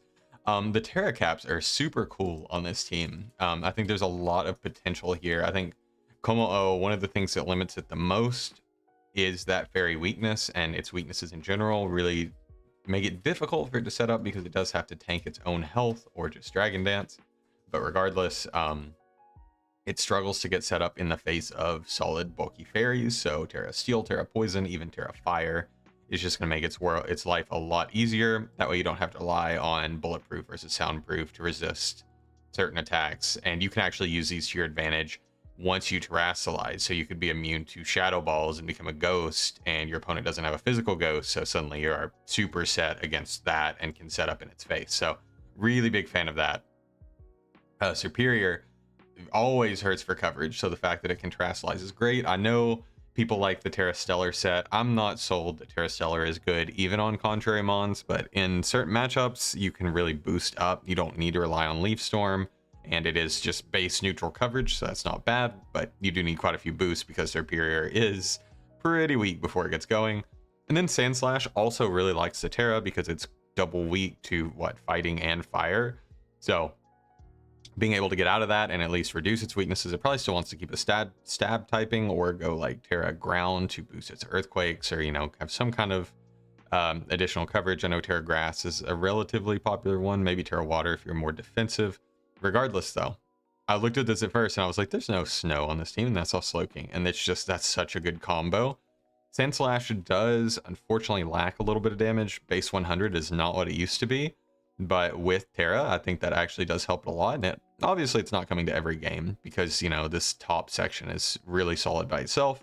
But in the off chance you do need to bring Sandslash, it's a totally serviceable sweeper. And if your opponent doesn't have weather, if you want to reset their weather, it's good as an extra deterrent there. Outside of that, Treads is great support. Slowking is great support and regen. And then Florges is going to keep everything alive. I don't see a whole lot of like Pokemon that like adore Wish Passes. I know Treads really likes it, but like a lot of these other ones either have their own self-sustain or they're so frail that they're not really going to be accepting a wish that often. So I feel like Florges could take a different role on this team. I don't know if that's more defensive pivot or offensive support, but I think it's not as stuck wish passing as it is on some teams. And then finally, I love Grafai as a grounded poison. I think it fits the bill really well. It does things that a lot of poisons don't do. It doesn't resist fighting, which I think for this team isn't the end of the world with these 3, and then Terra Captain here. But it does provide you that absorption for toxic spikes. It does get parting shot. Encore really helps you get set up, which I suppose if I had to call something out, some of these Pokemon are really wanting to set up, specifically Komo-o Superior. And then some Pokemon are not really known to set up. Iron Treads, I don't know that it gets a way to boost other than Rapid Spin. Cinderace can run Bulk Up, but it's rare.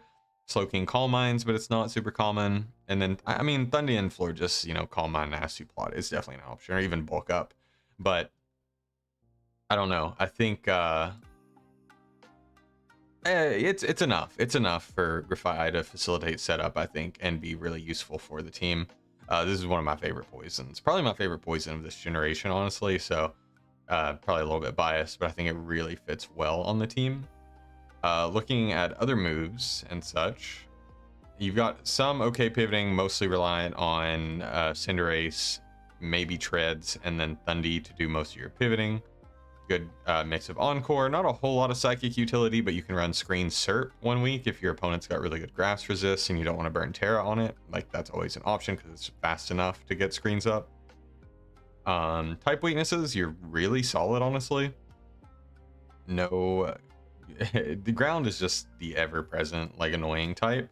And Komo-o is going to be Terra-ing into a type that's weak to ground a lot, so that may be worth calling out, but it would be hard to fit another ground resist on this team just based on how tight-knit it is and how everything kind of has its role. I feel like this would be one of the harder teams to actually make transactions for. Things like a Ghost, you know, you don't really need to spin block that often because you're not really a team that's going to hazard stack. You're just going to set rocks and that's it, which might be a little detrimental.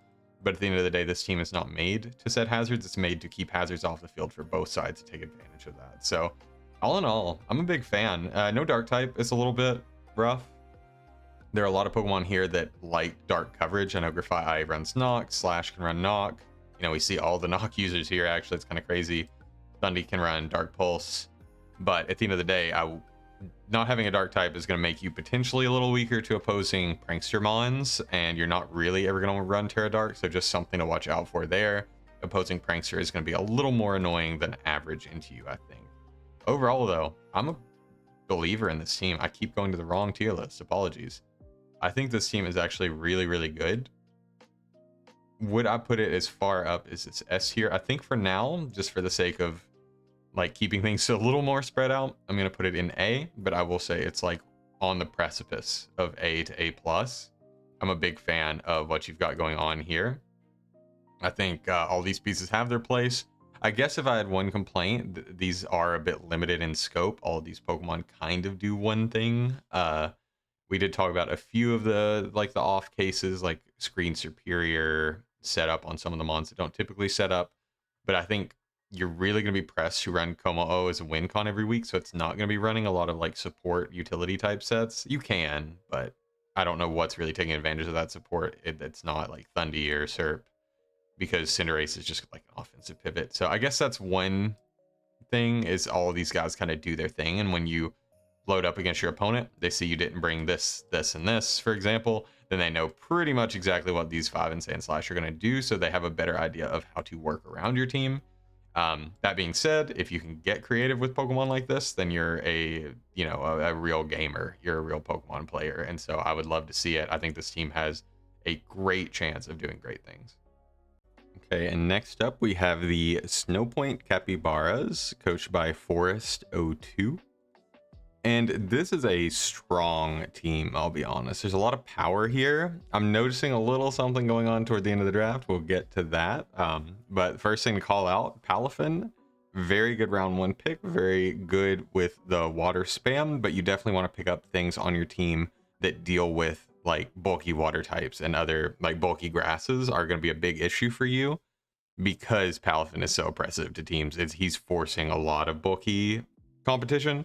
And luckily, the next thing you picked was Slowking, the Galarian Slowking with the Chilly Reception into what could potentially be a Specs Blizzard Kyurem, or at least a Kyurem with a defense boost at pretty much all times, which is pretty sick, and getting in on the field for free more often than not, which is just, you know, amazing to to have, because Kyurem's not just limited to running special sets. You have the Dragon Dance, you have, you have great coverage, so those bulky grasses are not going to want to deal with Kyurem, even though they're forced to come for the Palafin. And you have things like Freeze Dry that you can use to deal with the bulky waters as well. So those top three, no notes. This is great. This is a really, really, really solid core. Tinkaton, one of the best support mons in the world, especially for a team like this. You get your Fairy and Steel in one package. You've got the most reliable Stealth Rock setter, or one of the most reliable Stealth Rock setters. You've got some of the freest item removal as well, because if your opponents knock you off, or if you run like Air Balloon, you just instantly steal their item, so you don't even have to run knockoff to get rid of an item in the game. And that can be super detrimental to your opponent if you steal their Choice Scarf, or if you steal an Assault Vest. Maybe it hurts you too, but at least you're taking their item away from them, which is pretty cool, and not wasting a move slot for it. I'm going to skip a little bit. Cyclozar, one of the most consistent spinners in the game, and also Braviary. So you've got double normal as your removal with Defog plus Rapid Spin. Braviary also very good at preventing removal, even though your team doesn't really have much more than the Stealth Rock. You don't have a Spiker. So Defiant, it really is only there for people who don't want rocks up, which is fair, to prevent Defog. But otherwise, I think Braviary is going to find more use against all of the Intimidate spam teams we've seen. I think it actually is a solid threat into those. This is the part of the team I really like. I like the double normal removal. I like all four of these Pokemon. Double Dragon, also very hard to deal with, makes people want to bring Steel types. Palafin has close combat for the Steel types. I suppose we have close combat here as well, Overheat here, but Kyurem also kind of forces Steals and doesn't have great ways to hit them outside Earth Power and Focus Blast, I believe. So maybe a little bit of an issue, but that's what some of these other pieces fill in, which is kind of what I was thinking. So we've seen a lot of powerful Terracap, like solo, duo, and trio picks that are up in the 20-something points. All three of these Terracaps, I think, are 10 points or under. So while the team itself has a lot of power, the Terra Captains are kind of reliant on their Terra to do much, and they're all low-tier Terra Captains, which is fine. It's definitely a solid strategy because you didn't pay a lot for your Terra Caps. But when a league gives you the ability to draft something over 15 points as a Terra Cap, I mean, that's to your benefit. And so I think what this team is going to see is maybe being a little bit more stifled into only bringing one of these, but also feeling pressured to bring one of these every single week so that you have a Terra Captain, but then they're filling the role of a low-tier Terra Captain in a meta that's not requiring that. So that being said, though, Jolteon is a great Terra Captain, really likes the Fairy and Ice coverage, can be a screen setter, good pivot, even like okay defensively, especially defensively when it absolutely needs to be, although I wouldn't really recommend it. It is an option. Mismagius, one of my favorite low-tier Terra Captains, one of my favorite low tiers in general. There's not a whole lot of Pokemon you can pick up that have 3 immunities, and the ability to Terra out of the Knock and Ghost weakness is pretty solid as well, so big fan of that. Terra on it, I feel like goes a little underutilized a lot of the time because it doesn't quite have the power or the bulk to really make full use of a Terra type. But things like Terra Electric are always going to be pretty classic, and Poison and Steel are also nice to have because you won't have that ground weakness, so it's kind of like Wheezing at home, like especially defensive Wheezing at home if you Terra Poison it. So I do like that. So, okay, at the bottom of the list is where I'm getting lost a little bit. So you do want a grass on the team somewhere. Sceptile, I think, is a very specific grass type because it's good on teams with some kind of terrain, typically not Rillaboom because it doubles up on the grass typing, but maybe in DD teams it tends to shine quite a bit. And in past gens, it really paired up decently well with the Cocos, or no, sorry, not the Cocos, the Tapus, because it can get that Unburden boost and also like fill in as a relatively low tier grass type. The other thing I would draft Sceptile for would be the speed tier. Having that base 120 speed is really nice, but this team already has Cyclozar at base 121. So you're kind of filling a speed tier that doesn't need filled. So I'm a little bit confused on the Sceptile pick on the team. It's a good Pokemon on its own, but I think this team would do just as well, if not better, with a bulkier, more utility type grass. I'm not saying like triple normal or Balava, but something in that realm of a grass type that provides other utility than just decent offenses, but can't really utilize them because they would have to run like White Herb, Leaf Storm or something. Just kind of something that stood out. And then these two, looking at the type chart, I'm pretty sure these were just to fill these necessary types, which I would only say realistically ground is the only type here that is absolutely required. Fire is really nice to have. Fighting is always good. Rock is not really needed. I think that's what these two were. They do very similar things. They're both slow physical attackers that just kind of punch. This sets rocks. Both of them take hits okay, but have no way to recover. This team, I think Wish is limited to Jolteon, if I'm not mistaken. Maybe, I don't think Tink gets Wish. Yeah, Wish is limited to Jolteon, so you're really not going to be like keeping these guys alive. You don't have grassy terrain to help. So I think these two are very easy to prep for both of them. And honestly, if people are already bringing bulky waters for Palafin, that same bulky water is going to deal with these two as well. So I'm not sold on these bottom two. I think these three in general could be moved around. I don't want to say you could combine all three of them, but if we look at the dog, let's see, how much did these cost? These cost a total of 18 points. That could be combined into one and get you a great like Terra captain that would really round out this top part of the team together. Then maybe you don't need the Terra on Miss Magius. I don't know. I'm over theory crafting, but I think if this were a team I took over, I would combine these three into something and then maybe swap this out. But hey, I mean, if these work for you, if these do the job that I'm not seeing, I know Earthquake spam is nice, then you know, you got me, and you play different than me. That's just the first thing I noticed. Not a ton of pivoting on this team, but I think enough to be viable.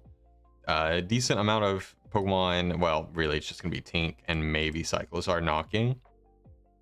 And then yeah, other moves are totally fine, good on screens. You got the weather here, which I like, is like an alternative mode. Like your team is not built around snow. You have one Pokemon that really likes snow, kind of like the team with Sandslash we saw. One Pokemon really likes snow, and that's it. And that's all you really need, because you're going to be getting rid of any other weather too. So that's very important.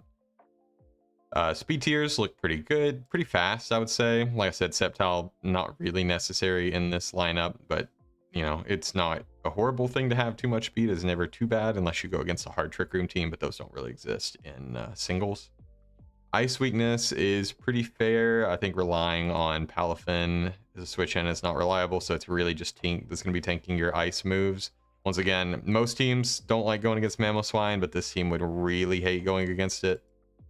The only way to deal with a Pokemon like that would just be constantly threatening to revenge it with Palafin. So not my favorite.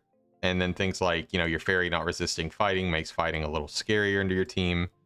Interesting, weak to dragon, because you have two dragons, but only Tink as a resist because you've put your steel and your fairy together, which is okay.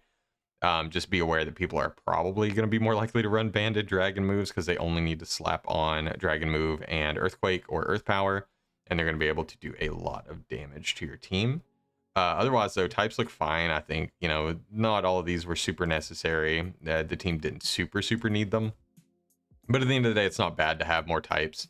A dark type, I would say, is relatively more important than like a rock. So if you didn't really know what to fill in on this board, I would say a dark type would go pretty well with everything. But once again, not entirely required. Just something extra to spam not, get a little more power out of it, and have a good time.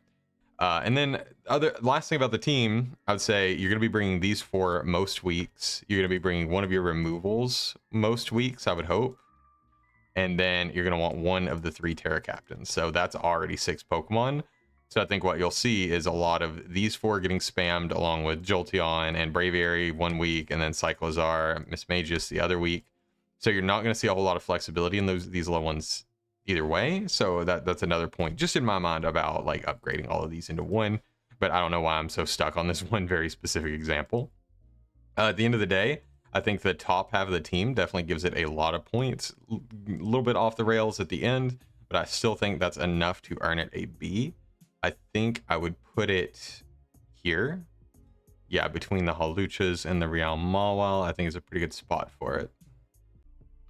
Next up, we have the Harbingers, coached by a name that I'm gonna call you DJ, because that is a lot of letters that don't make sense together for me. Yeah, we'll go with that. So this team, I've been looking at it for a little bit too. I've been spending a little longer. I apologize if the videos in the back half are shorter than the first half, because I'm more focused today, I think.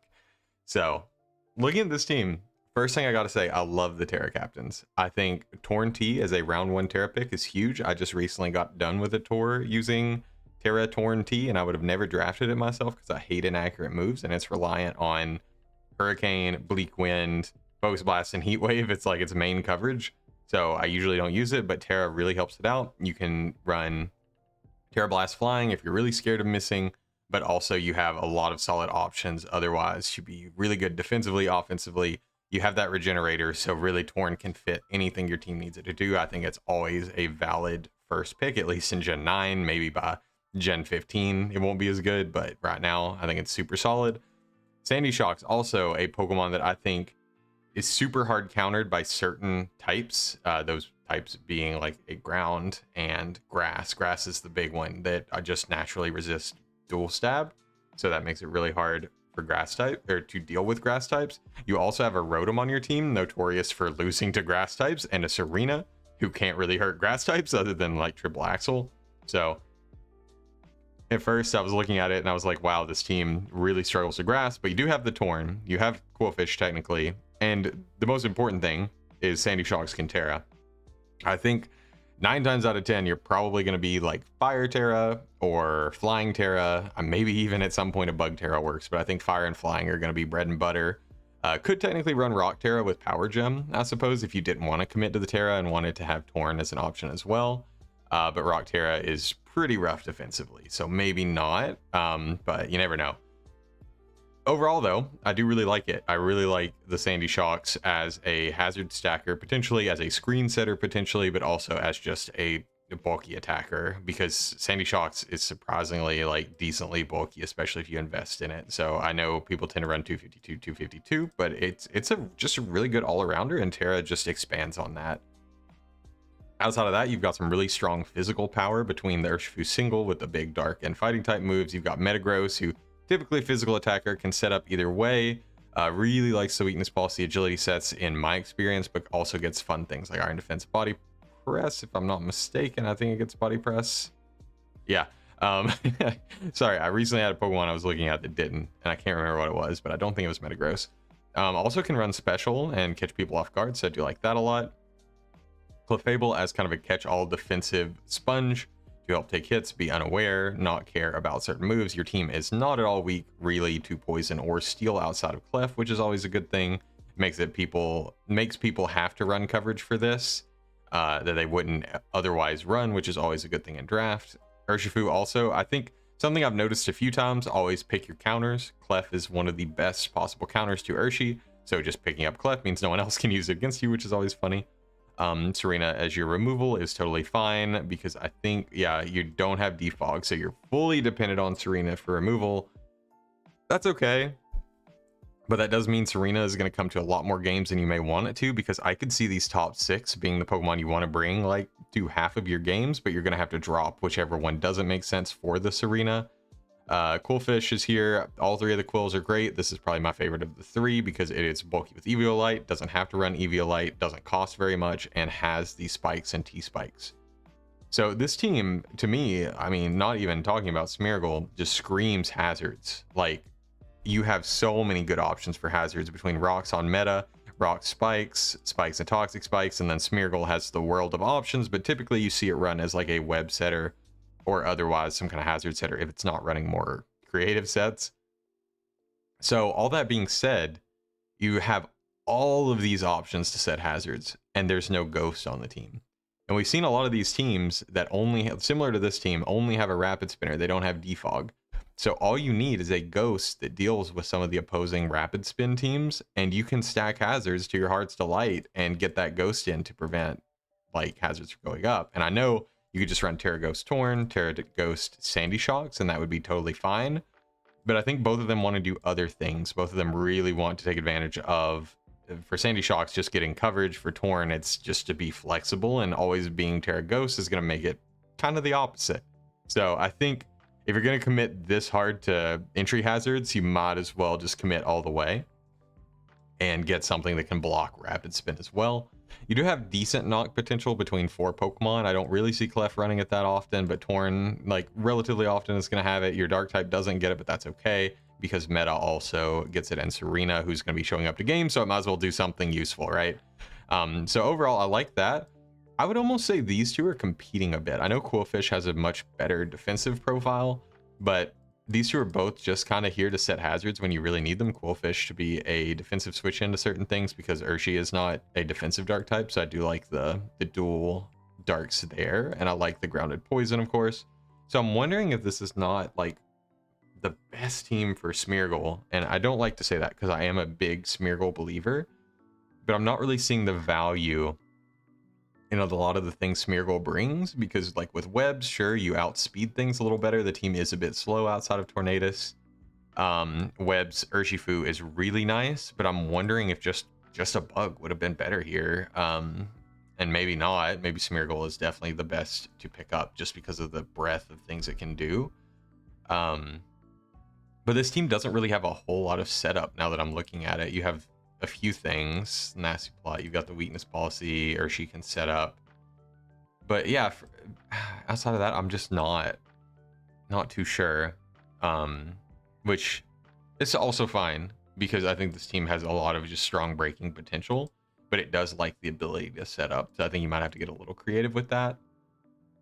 As far as types go, it looks pretty good. I really think Ghost is important. The rest of these, take it or leave it. A Fire would be kind of nice to give you more than Metagross as a Fairy resist, but it's not the end of the world that you don't have it. I think the biggest issue I'm having with this team is raw special breaking power outside of Sandy Shocks and Torn, your two Terra Caps. There's really not a lot here. And then just the ability to hit grasses is going to mean you're going to be running Triple Axle on Serena probably more than you want to. This thing really likes to run flexible sets when it can, but if you're already running Grass Move, you're already running Rapid Spin because you're obligated to essentially, and you want things like U-Turn, Triple Axle, Knockoff, Synthesis, Leech Seed. You know, there's a lot of moves on Serena that make sense, and it's definitely not going to fit them all in a given week. So it's going to be hard. If all three of these, like if you Terra Torn, then you have 3 Pokemon that get hard-walled by a bulky grass type with a recovery move. So that just makes me a little bit nervous, but as long as you keep that in mind and prep for it, it should be okay. And I think the team is very succinct, very well built.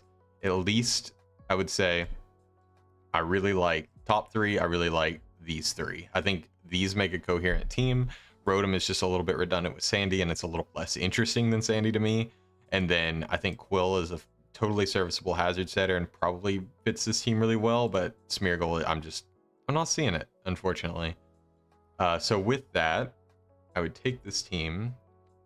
I don't know where I would put it. I'm vibing with it. I'm overstacking B, so I might have to break these up a little bit, maybe move things up and down before the next video, or the next person. But for now, I will just add it to B. Okay, and next up we have the Kelowna Mawiles, coached by Virgil, or Virgie1. I suppose either would work. And this team is very interesting because it's so off meta, I would say. Let's say, in quotations, off meta. And what I mean by that is it does have 1 Terra Captain, but not only does it only have 1 Terra Captain, but that 1 Terra Captain can only become 1 Terra type. So as far as Terra flexibility, Terra versatility, this team, by pure technicality, has the least versatility. And that's just because when you prep against Ogerpon, you know that you can run Thunderbolt against it. You're going to hit it for either neutral or super effective, or probably Wild Charge is better because it's going to bounce off this thing if it terastallizes. But just something worth noting is the first thing that stood out to me. Outside of that, though, this team is pretty much all Pokemon that I really like, except, you know, I gotta say, I've never really used Jirachi, but I've used pretty much everything else on this list and really enjoyed it for what it is. So as a whole, I like this team quite a bit. Now, its individual pieces, it may be a little more touch and go, so we'll go through it. I think I've said it before, I'll say it again. Terrapico's probably top 3 Pokemon of this generation for me. Rapid Spin is a frequent part of its kit because it wants the speed boost more than it wants to remove hazards, and hazard removal is just an added benefit, which is crazy to say. And just the fact that it gets the perfect amount of coverage, the perfect amount of moves to really bring something new and exciting every week. I adore the lead Meteor Beam set. Just blow something up instantly. Don't get chipped by hazards. You don't have to worry about running boots, and it's so unbelievably good. But if you wanted to wait and set up later, run those boots, you have Ting Lu to set up hazards for you, along with other things. You have a Colossal that can set the same hazards. You've got Dragalge with the Toxic Spikes. Jirachi could even run Stealth Rocks if you really wanted it to on a given week.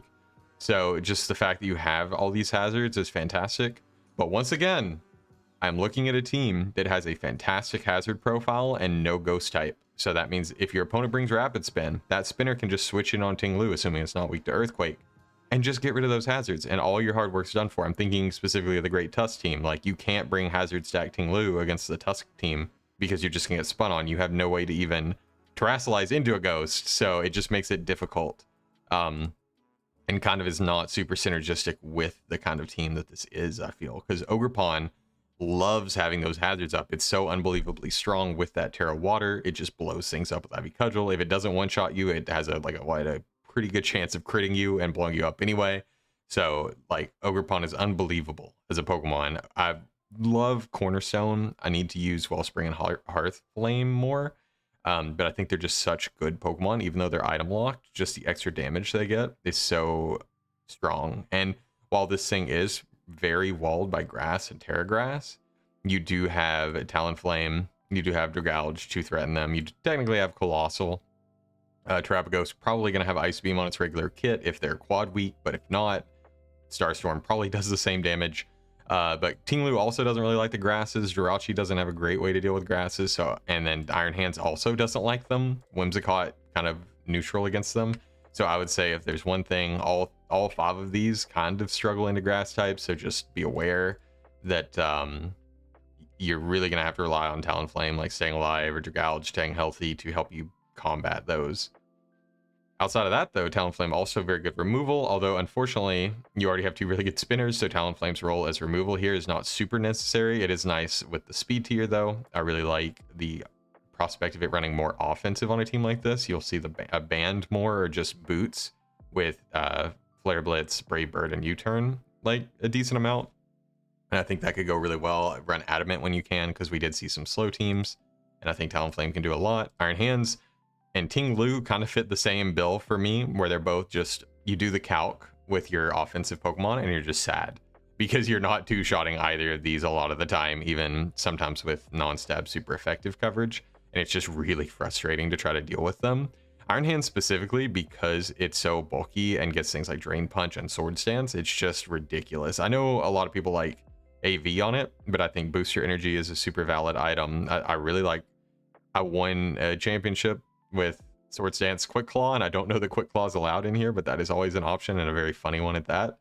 Dragalge, kind of on the opposite end of the spectrum, very powerful specially, also very bulky, but can't really take the physical hits as well. But I really like this thing's potential of dealing damage, dropping those dragon type moves, forcing opponents to bring fairies, because your team really doesn't mind fairies other than that compared to some of the other teams we've seen. So I think Dragalge is pretty solid into that. It doesn't resist the fairy moves, but does always threaten them out. You got the pivoting, you got the T-Spikes, all you really need.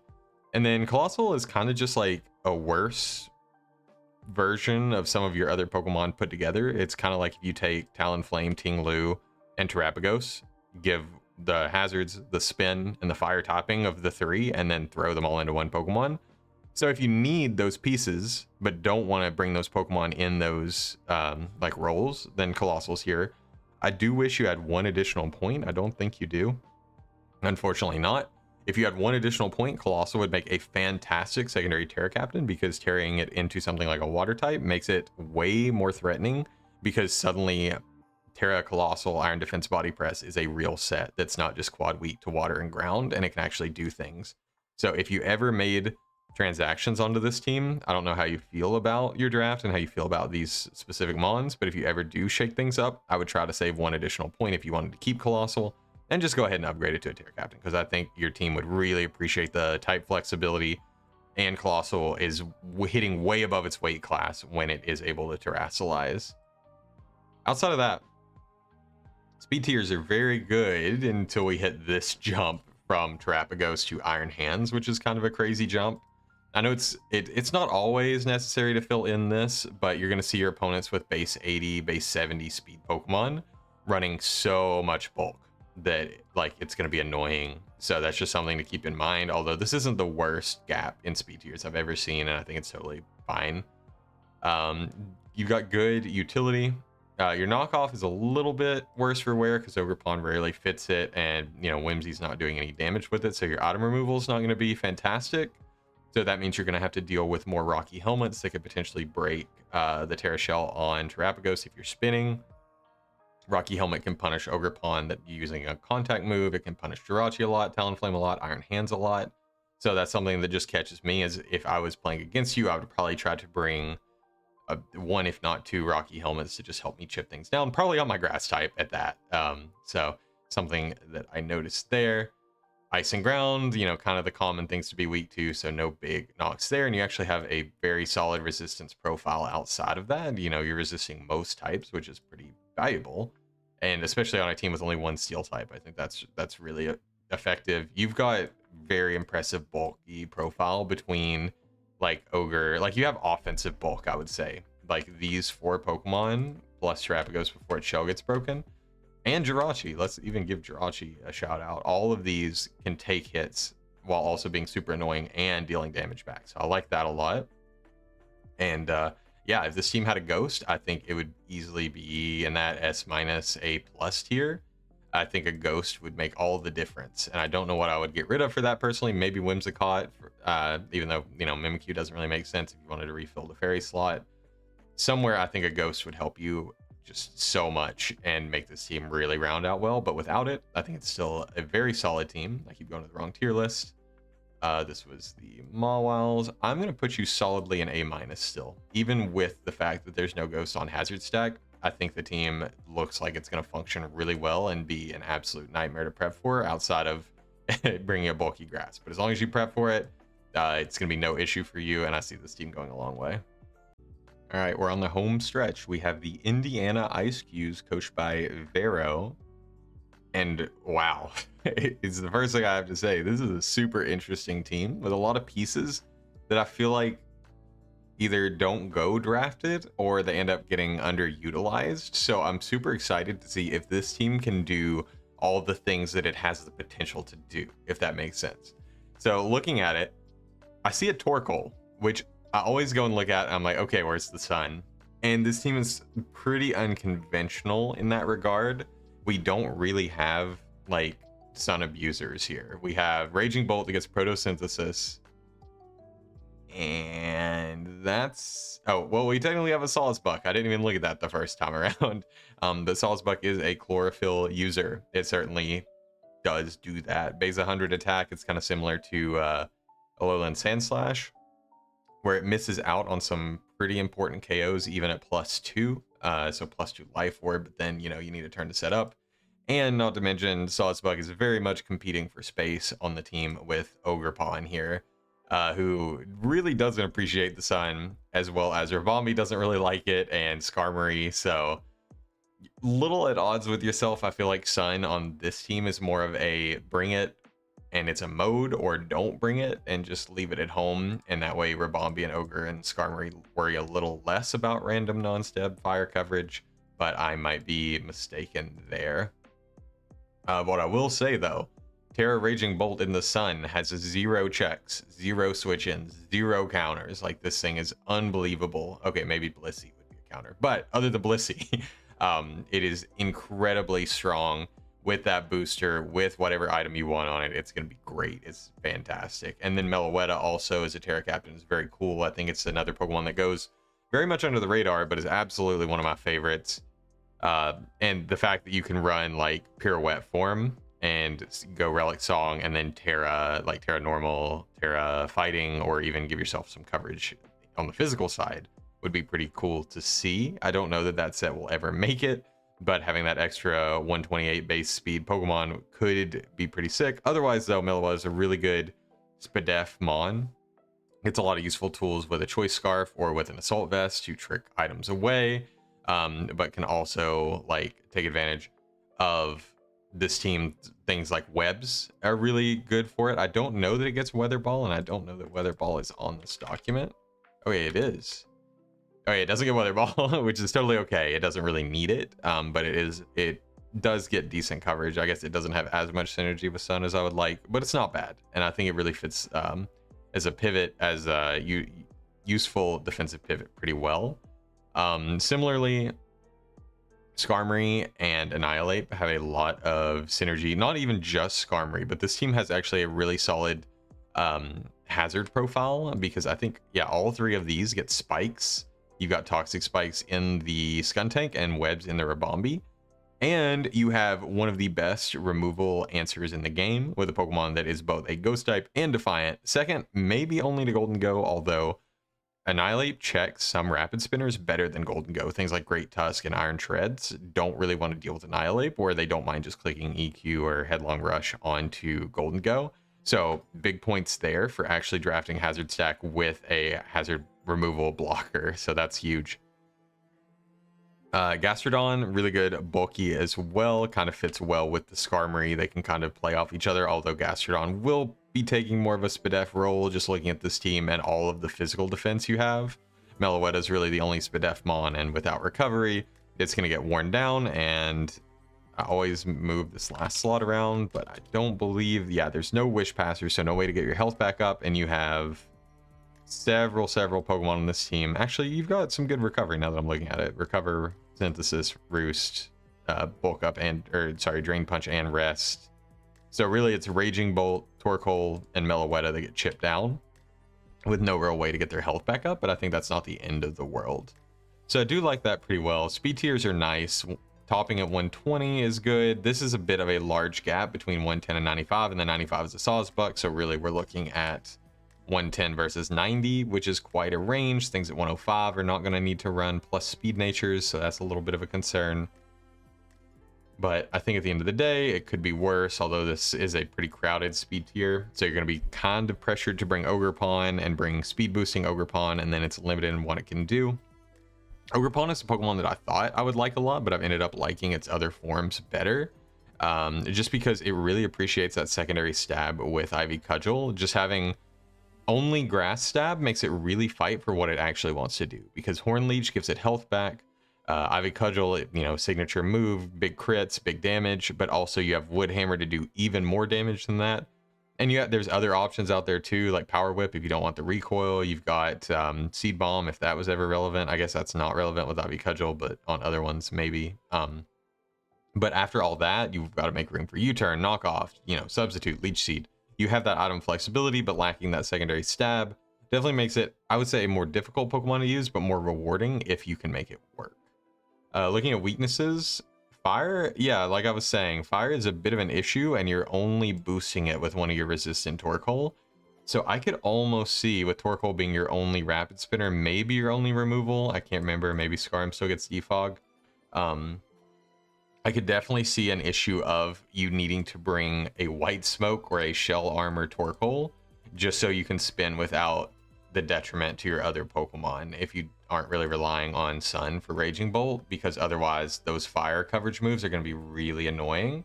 And fire types are also decent into this team, because like Will-O-Wisp being Annihilate is really nice. Meloetta can't really threaten fires that well.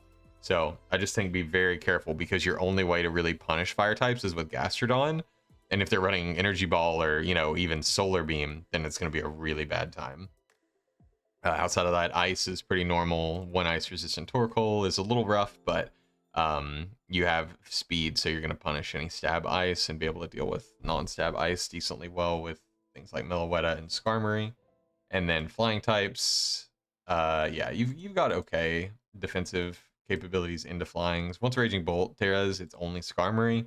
But once again, they're probably not one-shotting because your team is so bulky naturally. Since things aren't super effective on all of them, then you're probably going to be okay.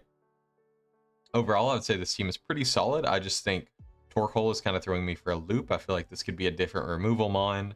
Sawsbuck could be something else that doesn't need the weather, and this team would probably be a lot better off for it, just because Sun isn't really doing much outside of helping Raging Bolt. So given that, I think the team at base is pretty solid. I hate that I'm just full stacking one single tier, and I did move it around a little. If you couldn't tell, I did move the Absols up. I think they do deserve to be in the same tier as these two teams when I look back at it. I would almost say B tier cannot be sorted by the people in here either. These are just teams that I think are solid, have a good foundation, but go a little bit off the rails with some of their pieces, or some of their pieces just don't really fit. And that's definitely where I would put the Eiscues as well. I'm not sorting these because this is like the Dragapult Enamoris team. I can't say it's better or worse than this team. I like this team better, but I think this team could easily do better in the regular season. So it's like I can't really sort any of these because this tier is just solid teams held back a little bit by some of the late game building. If I had to, if that is a tier of its own, these teams have a few more flaws or a few more things that don't make sense, and then teams above it have less of those flaws, have more cohesive teams. That's kind of where we're at that point. Overall though, Eiscues, very solid team, very good chance they make it far. I mean, there's no issues with it. It's just that anti-synergy is throwing me off a bit. And last but not least, we have the Brazilian Eevees, coached by Naui. And honestly, it's a really cool team. We once again see the Terra Iron Moth, which I really like as a Terra captain. I think it's very strong, gives it a lot of flexibility to help it take hits. But something I noticed, I'm looking at these top 4 Pokemon, and these are Pokemon that I've seen more often than not on weather-based teams, at least in Scarlet and Violet, maybe not in other generations. But Iron Moth and Roaring Moon both love being in the sun, whereas Zapdos and Scizor thrive in the rain. So I just thought that was a little bit of an interesting dichotomy, because this team has neither weather, at least at base. Once again, we see the Prankster Sableye with the potential to run weather, but there is at least none naturally. So I think I see the line here. Also, Blastoise enjoys the rain. Bellibolt enjoys the rain, so that's a couple other points toward that. I think Politoed went undrafted, so could potentially be at least an interesting transaction for this team in the future, although other things would have to move around, like the Blastoise. Further down, I mean, I think these top 4, incredibly powerful, great Pokemon, all deal like good damage, all are relatively bulky, at least on one side of the fence. Actually, with these two, it's Spadef. Zapdos is bulky on both sides if you invest, and then Scizor, kind of the same idea, definitely less on the special side. But all 4 of these are both bulky and strong. Sylveon can be both, but it's a little bit limited in coverage. Blastoise is this team's primary removal. I think the only other option is Defog Scizor, which is fine, but whenever Scizor's in, it wants to be clicking attacks because it can no longer heal, so it's always on a timer while it's on the field. Blastoise's primary removal is pretty solid, but that does mean Blastoise has to come to games that it may not want to, because its coverage, while decent because of Mega Blastoise's like expanded coverage in the past, it does have trouble with grasses. But this team covers grasses really well between like Acrobatics, Roaring Moon. You've got the fire, you've got the flying, you've got the bug. So I think it's actually a pretty good piece to the team. I just think that when I've prepped with Blastoise in the past, you start doing calcs, and the damage this thing does is so much less than what you'd expect, because its stats are a little bit in the past with the base 80s. But honestly, a pretty good support piece that goes along, I would say, relatively well with the Bellibolt, another really bulky pivoting Pokemon, way bulkier than any of these guys, but also helps get them in easier. Takes hits like a champ, and it can do a surprising amount of damage back with electric moves. I think it's a fantastic Pokemon on its own, but also with Terra, I think this thing would really pop. I don't know how much more it costed with Terra, but I am noticing this draft, similar to a couple of the other ones we've looked at, kind of went off the rails toward the end. I would say this is a really tight, succinct team. I would go all the way to Blastoise and say these top 6 make up a very solid core. And then we kind of start going into, I don't know what's going on, because I get that Flygon is a Dragon Dance setup, but it's kind of outclassed by Roaring Moon in every way, except that it can run special.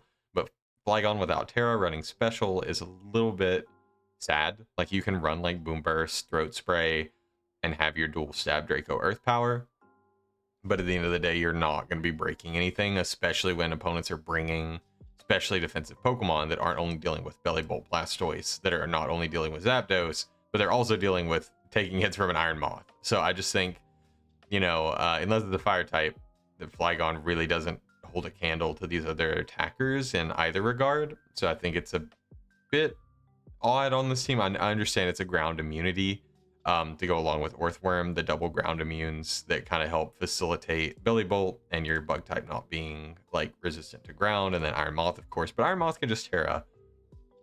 Iron Moth is a bit limited in what it wants to Terra because it does want to be a ground resistant type, but because Stab Earthquake can just knock it out, even if it stays a like ground neutral type. But otherwise, I don't know. Flygon feels a little out of place for me here, at least. It's good resistance. It's immune to both ground and electric, which is good. But I don't know. It's a bit odd. Sableye I get because weather and screens. I think both make a ton of sense on this team. Help Iron Moth, agility up, Fiery Dance, and win games. Help Roaring Moon Dragon Dance and win games. Swords Dance, Calm Mind. You know, the whole 9 yards of setup up here at the top. Zapdos, Belly Bolt don't really set up, but Blastoise does have the ability to Shell Smash. Whether or not a Shell Smash Blastoise is going to win a game in Generation 9 has yet to be seen, at least in Standard. I know in low tier it could be a threat, but it is an option. So I do think Sableye does fit at least better than Flygon. Gives you a Ghost to spin block. I do like that a lot. Earthworm is a Pokemon I've went back and forth on if I think it's good or not. I think having a secondary steal is totally fine, something to pair alongside Scizor.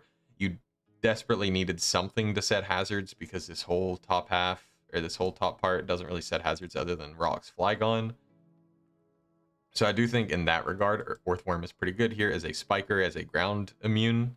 So not the worst, but then Meganium is just kind of a grass type that fits, and maybe it was the best grass type on the table for the number of points that were left, but its stats are so similar to Blastoise. They're both typically special attackers. They're not really making an impact on games, and so it would be better to group up some of these Pokemon that aren't really doing a whole lot for the team and make them into one thing that's going to do a lot of work. I guess Flygon also makes for a very good Scarfer on a team that otherwise doesn't have many Scarf candidates. I've run Scarf Sylveon before. I don't know if I'd recommend it. Blastoise doesn't like it. Belly Bolt doesn't like it. Sable, Earthworm, Meganium don't. Zap, if it's defensive, I mean, it can run Scarf, but I typically would think it would be defensive on this team, or at least like hybrid, maybe bulky offense. And then these guys can all run Scarf. Scizor, it's with Scarf, but these two can run Scarf, but they'd much rather be setting up on a team like this. So I think Flygon does fit in that regard, but I think they're better Scarfers for the position. I kind of see, I think some of these Pokemon picks were made to facilitate this type chart. It is very clean. There are no outstanding weaknesses. For every weakness, there is resistance, which is why there's no red, which is a good thing. But whether or not these Pokemon actually come to games is another matter. And say we bring the top 6, cut these off, we're only really weak to rock, so that's actually not that bad. So I'm seeing some of the logic here. So okay, so in that case, then these guys aren't really necessary. You can have one of Earthworm or Flygon, probably Earthworm. I think it makes a little more sense besides Sylveon. I think Earthworm and a Spadef Fairy is just a really good duo. Sableye, if you really want to keep these 4, and then I don't know, better removal or something else going on here. Blastoise fits well enough. I think Belly Bolt, Flygon, and Meganium are kind of the weak links. The team is relatively fast. It has good tiering all the way up and down. Removal limited to these two is what it is. We've already kind of covered that. Good knockoff users. I do like that a lot. Good U-turn users. And good screens, actually. Really good screens across the board. Sableye, the most common screener, but you have other options if Sableye's matchup is pretty abysmal. Kind of similar to things I've said with other teams with only one Terra Cap. You have to bring Moth every week. You were going to bring Moth every week anyway. You don't have another Pokemon competing for Terra, but that also limits some of your build. I think if you could manage a low tier Terra over some of these guys at the bottom that aren't coming to many games, you might find more success, just because opponents are going to be harder pressed to prep for more apparent threats instead of prepping for Moth on one side, Moon on the other side, and then making sure they have a resist for a lot of these guys. So I think in that regard, the team could be cleaned up, but it is very strong in its own right. In that case, I swear I'm not going to click on the wrong tier list one day. I would put it at the top. I would put it actually completely adjacent to the Liverpiti team. I think it's the very top of B-. And I would say all of these teams were very solid. I think these two really stood out to me as a general like outro. these two really stood out to me as very powerful, prominent teams. And then we had slightly, I would say it still stood out a lot, but this Cobalions team as well was very good. And then honestly, everybody else is kind of lumped into the same pool of the team is solid. There are pieces of it that are very strong. And I would say for a lot of these teams, their top 3 and 4 are going to have an impact in every game they play, or most of the games they play. Like, they're very good. It's just about rounding out a draft and actually putting pieces together that synergize with each other and make for something that is hard to prep against. Because at the end of the day, you can draft Pokemon you like, but you need some sort of synergy going on to make the team both work well with itself and make it very hard for opposing teams to deal with. So that's, at the end of the day, your team needs to be good, something you like working with, but you want to make it a nightmare for your opponent to prep for, so that your opponent can't prep for every scenario. They're like, okay, I've got 2 things for this, 1 thing for that. But if my opponent brings this, I'm screwed. That's the kind of team that I like to build. I like to build a team that my opponent cannot possibly have contingencies for everything. And so that's kind of where my mind was at with this. Overall, though, I'd say the teams were all at least relatively solid. I think any of these teams could make it playoffs, could make it all the way, just depending on the coaching. Because at the end of the day, the play is more important than the draft, but the draft can also hold back the play. So if you want to talk transactions with me at any point, I'm around on Discord. You feel free to reach out there. You can reach out in the comment section of this video, and we can have a conversation, go back and forth about trades that make sense, how your team's doing as you get through the season. And I would say, don't take my words as law. Of course, everybody builds in their own way, and I'm not, immune to that. And the best way to know if a team is working or not for you is reflect on it on week 3 or week 4 before transactions close, but after you've got a good feel for the team. Really look at it and say, this Pokemon I thought was going to do good things, but then I didn't end up bringing it for 4 weeks in a row. Maybe it's not actually worth those 11 points, or whatever it may be. Give your team a good introspective look before transactions close, especially if you look like you're going to be in a tight playoff race, and reflect on it and make those trades. Get those Pokemon in there, really tighten up these teams, and I think it's going to be a fantastic season for all of you. So thank you again for watching, and I will see you all in the next one.